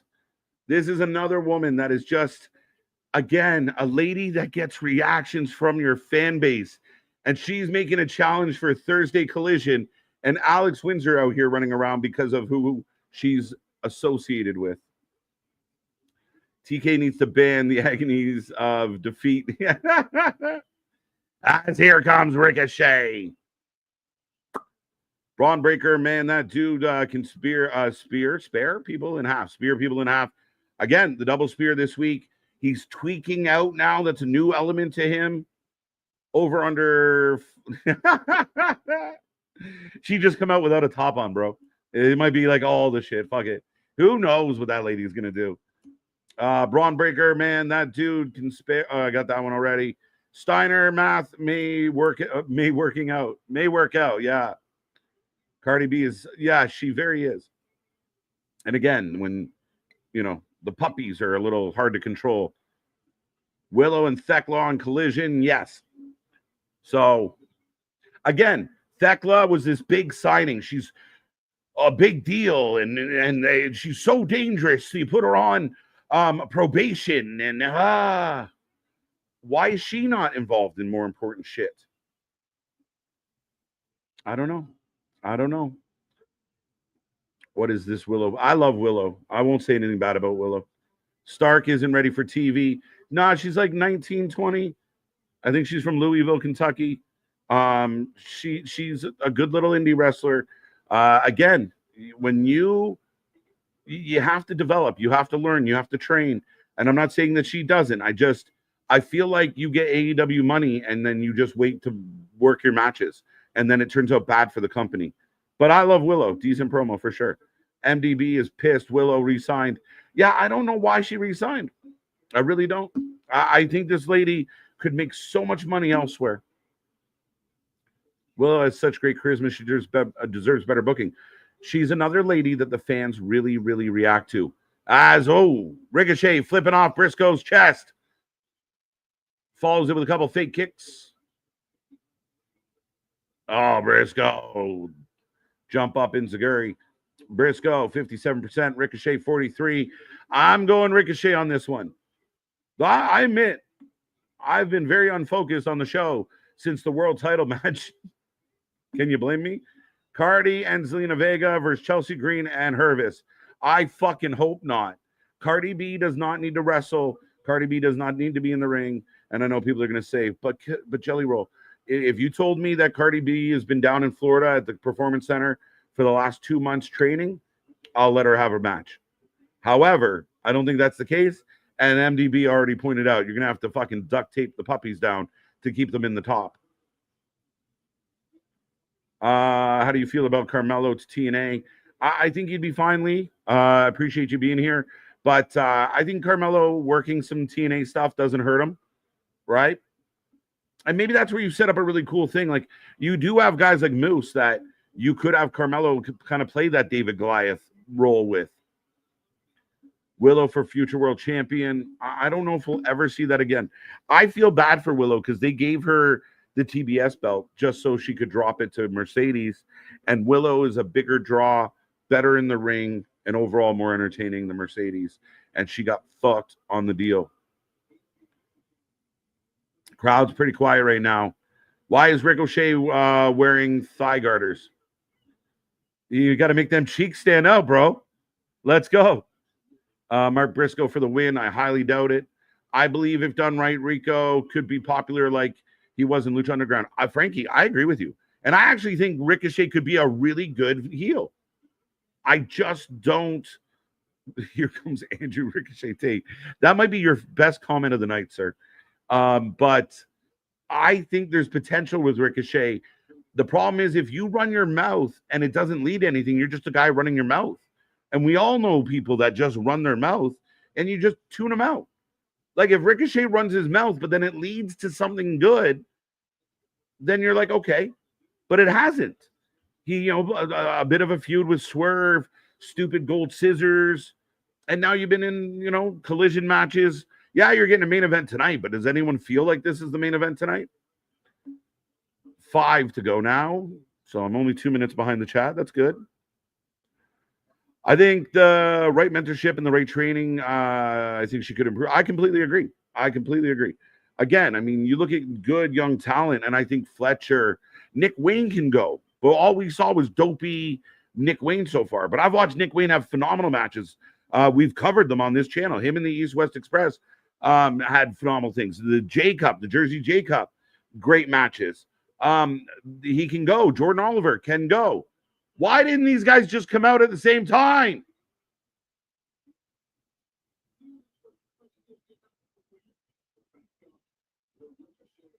Why didn't they just come out all together? So stupid. Willow should be AW's Bailey. Yeah. Yeah, she's the fucking hugger. Mellow to DNA. Yeah, I could be okay with it. This show is making me lose a few brain cells. You have to lose some brain cells to say this stuff's amazing. Nice tope. Bye, Ricochet. And we go to commercial break with 4 minutes left on the clock. Hurts my heart. WWE doesn't need any more top women talent. I agree. They are hoarding it at this point. Borderline. We can't even get the NXT title on Grace, let alone Willow. Yeah, I mean, again, there's nothing wrong with depth. Hoarding might be the wrong word because I don't feel like there's like super talented people not being used. Jordan's in something that matters, upper mid card kind of rivalry, but they do have a ton. You even heard, if anybody watched Unreal, you heard Triple H say it's like 5-1 the women to the men. The women are killing it. What the fuck's wrong with these dudes? Right? The WWE knee pads. WWE, to me, they have to either recruit, find, or develop some more males to kind of take the reins here. Pun intended. Cardi B will pun. Julia versus Selena Vega is official for SmackDown. Okay. Now, we've seen this before where I know people are like, oh, man, so-and-so's not on the pay-per-view. But they've done like the Friday before has become like the pre-show for the pay-per-views or the PLEs. And like we saw the TLC triple threat match on a SmackDown the last time they did it for the tag titles. It was on the SmackDown. It wasn't on the actual show. It actually might have been a week after. But they are like, there is this balancing act that Triple H is doing right now. And again, going back, if you did watch Unreal, Cody really wanted to be on the Netflix debut. Sorry, Cody. You can't be. We got other things to do tonight. I don't have a problem with that. All right. Shoulda, coulda, woulda. But again, there's nothing wrong with him getting a spotlight on SmackDown. Why can't Mello play that David versus Goliath with Drew McIntyre? Touche. I think Drew's too much. Is Drew too much? You got a good point. We'll see. That's fair. I accept that. But yeah, I mean, Drew just seems like such a force. Is there anyone else you can pick instead of Drew McIntyre? I might agree with you. Could you do Carmelo Gunther? Would that work? Gunther's such a force too. I don't know. Maybe just because Moose feels like a TNA guy. Sorry, Moose. I love you. I can appreciate Ricochet's skills in the ring, but he seems like a lack of it factor that makes me want to watch week after week. That's why I like that Ricochet as a heel, because again, he's not a great promo. He could work on his promos. I'm sure he does, but he's not a great talker. But him being kind of not that good in certain regards, but acting like he's great, almost makes him more irritating, you know? So as a heel, like him being a pure baby face, it lacked a little, right? But again, Mark Briscoe's had a couple weeks of issues with MJF, and now here he is in the main event with Ricochet. So we'll figure it out. Agreed, it's her money, but I'm mad that she's not being something. Okay. Final break of the evening at the 10 o'clock hour. Fucking dumb. There are no credible mid-card heels. Where? Tavian, welcome. Dub or AEW? Sorry, I'm talking about both at the same time. And you might be right.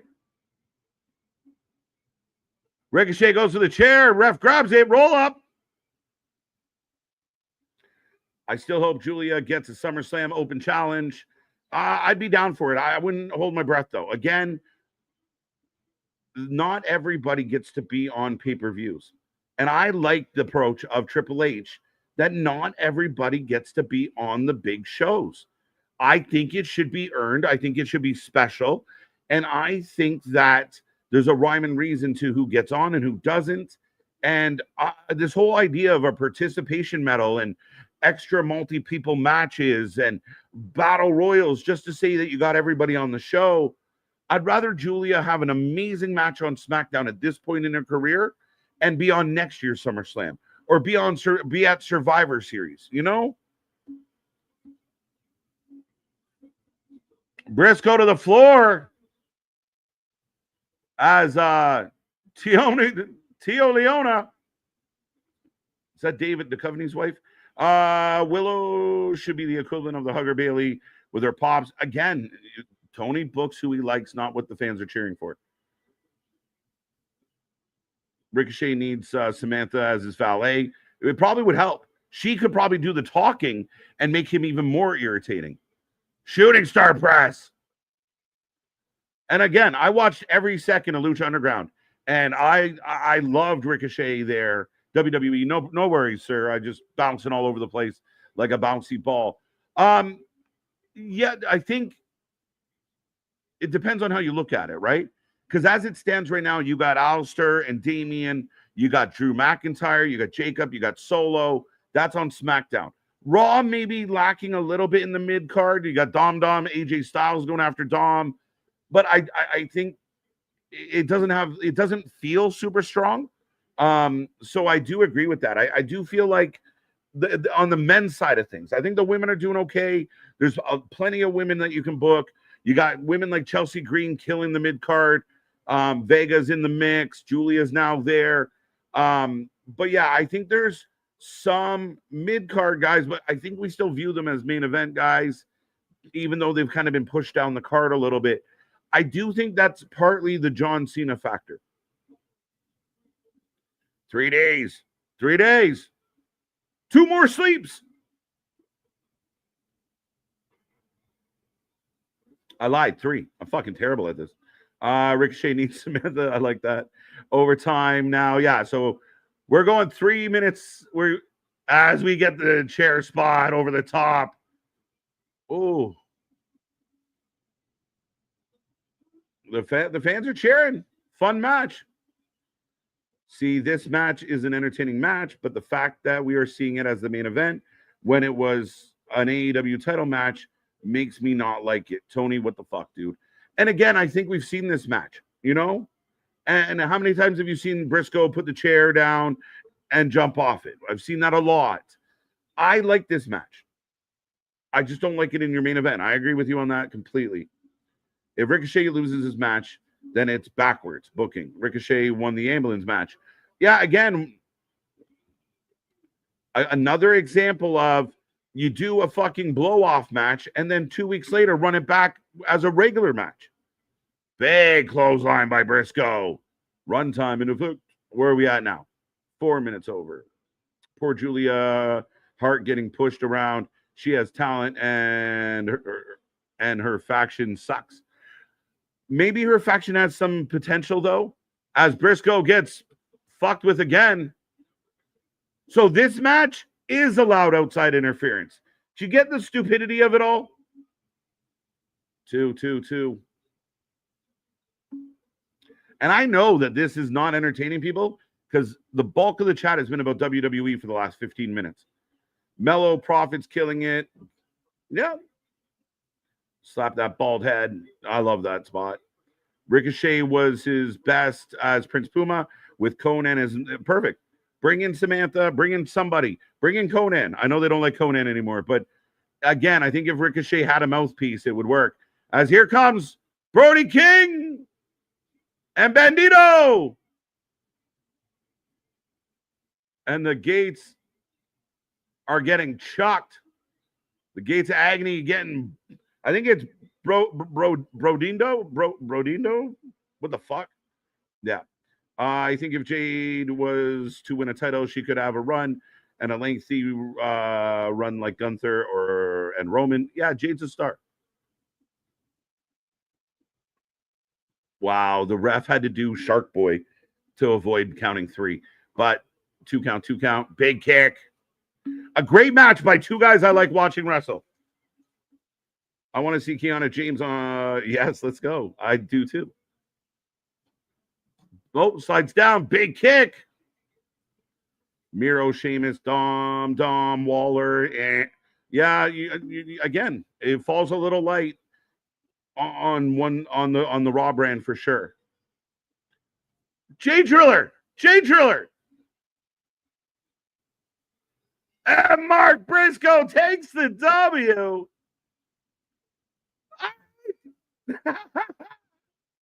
Yes, she is. All right, ladies and gentlemen, Briscoe with the win.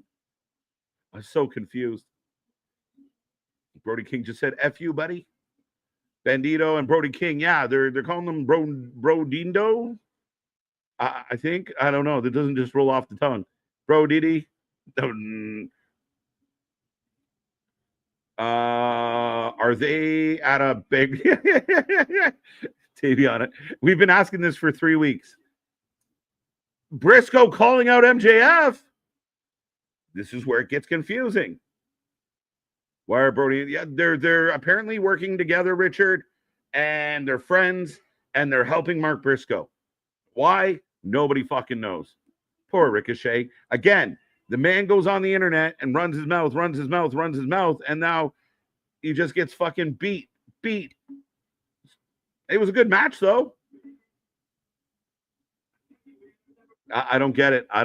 Baffled that we had 40 minutes to go after a fucking world title shot. Blows my fucking mind, people. I know. People tune in. Oh, you just hate AEW. No, I'm a big fan of fucking Logic. We have a promo happening at 7 minutes after the hour. Mark Briscoe should be a TNT champion, a Continental champion. This is a guy. Imagine MJF and Mark Briscoe were fighting over a mid-card title right now, or Mark Briscoe and Ricochet for a mid-card title right now. How important would those mid-card titles feel if you had a guy like Briscoe, who Briscoe deserves his flowers? The fans love this guy. Brodito? I'm getting there. I think Brand Roddy. What? Oh, fuck. Just end the show. Yeah, fucking, can we go home? I thought the ending of the match was good, but I still think the main event, again, yeah, I completely agree with you. And the match was good. Mark Briscoe does not give you a bad match. You guys, if you can name a Moxley good match and a Mark Briscoe bad match, I'll send you a t-shirt. Like, honestly, I can't think of a bad Mark Briscoe match. But here comes MJF, who apparently just got kicked out of the Hurt Syndicate and nobody cares. Why is he arguing with Mark Briscoe when he's got beef with his crew?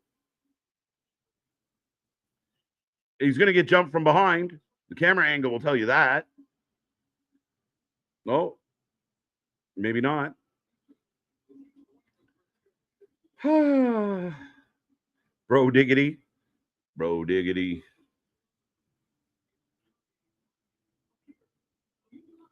Are you fucking kidding me? Are you fucking kidding me? Like, seriously fucking kidding me, Tony Khan? It is 10 after the hour, and we're sticking around so this guy can do a fucking promo in a tunnel? Didn't even have the guts to come out to the ramp? Get the fuck out of here. Come on, AEW fans, wake up. Facts, bro. Facts. MJF fake out. It's fucking, dude, this should have happened earlier. He's in an echoey tunnel in the depth of fucking medieval times.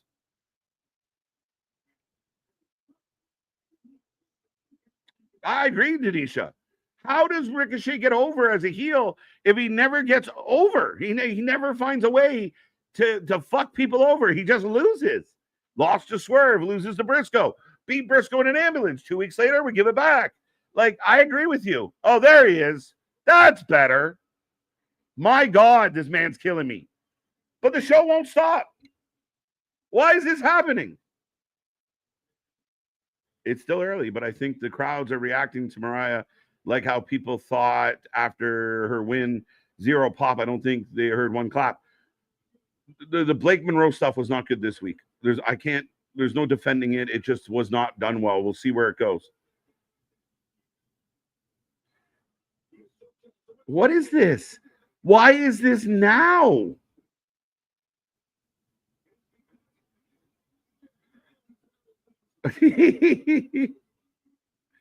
This is beyond trash.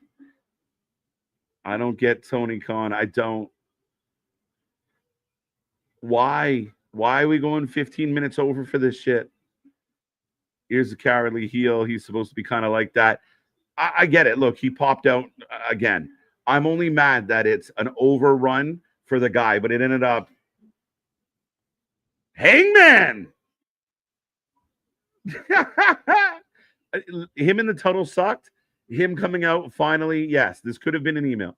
So I will retract a little bit of my anger. The fact that MJF actually came out is better. Yes. I was so nervous he wasn't going to. And the Hurt Syndicate have abandoned MJF. As MJF runs away, like, oh, you make him look like such a vagina when he runs like that. MJF did nothing wrong. There you go, Vance. I don't get it. But like I said, I was pre-mad on the whole concept. But again, this is stuff that you could have done earlier in the night. Reach for the sky, boy. MJF did show up. Yes, I got to take it back. MJF in AEW. Listen, I like MJF. I feel like he's been a little bit watered down, a little bit diluted, right? He's like your favorite drink with too much mix. The Toothless Wonder, Mark Briscoe. Love the man. I love the man. I really do. So they're announcing matches for Collision and next week. But ladies and gentlemen, I hope that this is the end of Dynamite tonight. Briscoe celebrating. Hangman's his buddy. And we are done. Hangman for the save. All right, ladies and gentlemen, if you want to quickly give me your rating out of 10. We take a rating out of 10 every single show. Give me your rating. Let me know how you feel about it. And I will click a few before I tap out tonight and get ready for tomorrow's SummerSlam preview. But what did you like? What didn't you like? And what do you give the show tonight? MJF may as well try to bring the Devil storyline back. Yeah, I don't know what the fuck are we doing. He runs fast, but it looks ridiculous. MJF running like a scolded dog. It looks so bad. Running like a scalded dog. MJF scalded. There you go. Everybody skedaddled. MJF got 7.5 out of 10. Let's go. Please, Briscoe versus Hangman for the title. 2 pure baby faces right now, AR1, but I would love it. Hashtag. Use those hashtags on all your wrestling posts, folks. We do appreciate it. And let's bring together the WFU as we want to continue to grow this community. As the IWC is toxic as fuck, and we are not going to deal with it. 7 out of 10, 4 out of 10 knee pads. If this show was properly ordered and the matches in the segment, it would have been a 7.5 tonight. Because of that, I had to go with 6 out of 10. Match order is important, Tony. It really is. And I would agree with you. I'm kind of in that neighborhood tonight. I think to be generous, because Mark Briscoe took a win and I don't want to always beat up AEW, I'll go 6.5. I think overall, I think I was more entertained by Dynamite than I was about NXT this week. It's close. It's real neck and neck between NXT. Raw smashed both of them. But yeah, it wasn't 6, 7 max. I could see someone going 7. Again, people are going to get caught up in the fact that, Darby jumped off a balcony, 10 out of 10. Yeah, that's not how this works. He's definitely my favorite heel. Yeah, I don't know, man. Blake, she heel, it works really good. Yeah, we got to give it time. I thought the whole segment wasn't set up well. 5 out of 10 from Damian, 6 from Z-Man, 6 from AB. Somebody triggered, no, I'm going home. I'm too tired for a rant. I've been ranting for an hour. 6.5 out of 10. But Boston's right in the sense of match order matters. You got to put it in the right places. I seem like I remember some wrestlers in the Attitude Era that would run like that over heels. I can never get enough of seeing that when they run. It just looks so funny to me, right? And again, he was outnumbered 2-1 and he's lost his friends. If ever there was a time for the heel to run away, that would be it.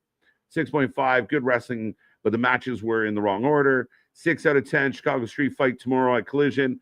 Is that Willow? Willow's in a street fight now? Jesus Christ. My rating is take the show off. Oh, Craig. Fuck, I wish. 7 out of 10. 4 out of 10, disaster booking. 6 out of 10. Thoughts on MJF versus Mark Briscoe next week?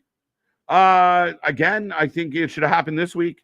I don't know why we fought Ricochet this week, running back the ambulance match when you've been building. Like, it doesn't make sense. A lot of tonight and a lot of the theme with AEW, it doesn't make sense. Make it make sense, Tony.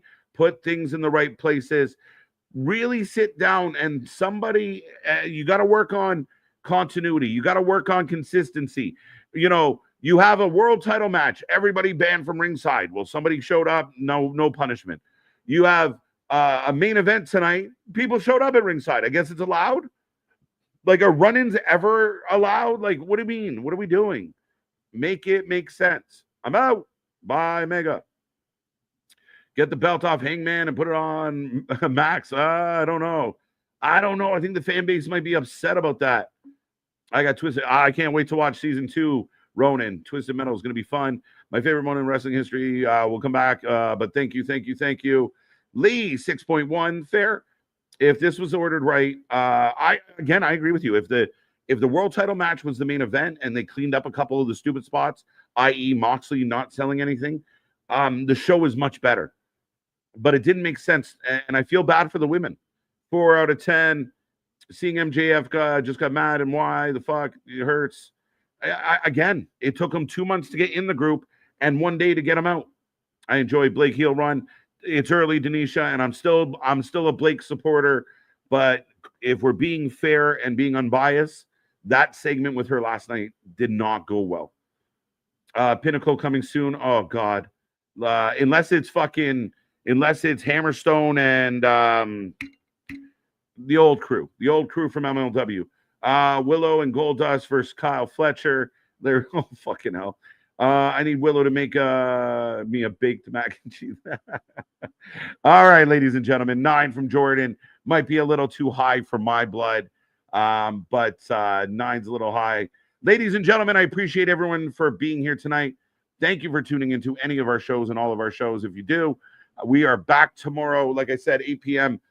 for our SummerSlam preview show. We're looking forward to this one. It's going to be a good one. Make sure you hit like, share, subscribe, be a friend, tell a friend. On behalf of Anthony, on behalf of Big Nick, I'm Mr. Every Night KJ White, and I will see you on the flip side. Have a good night. Where's my button? Bye.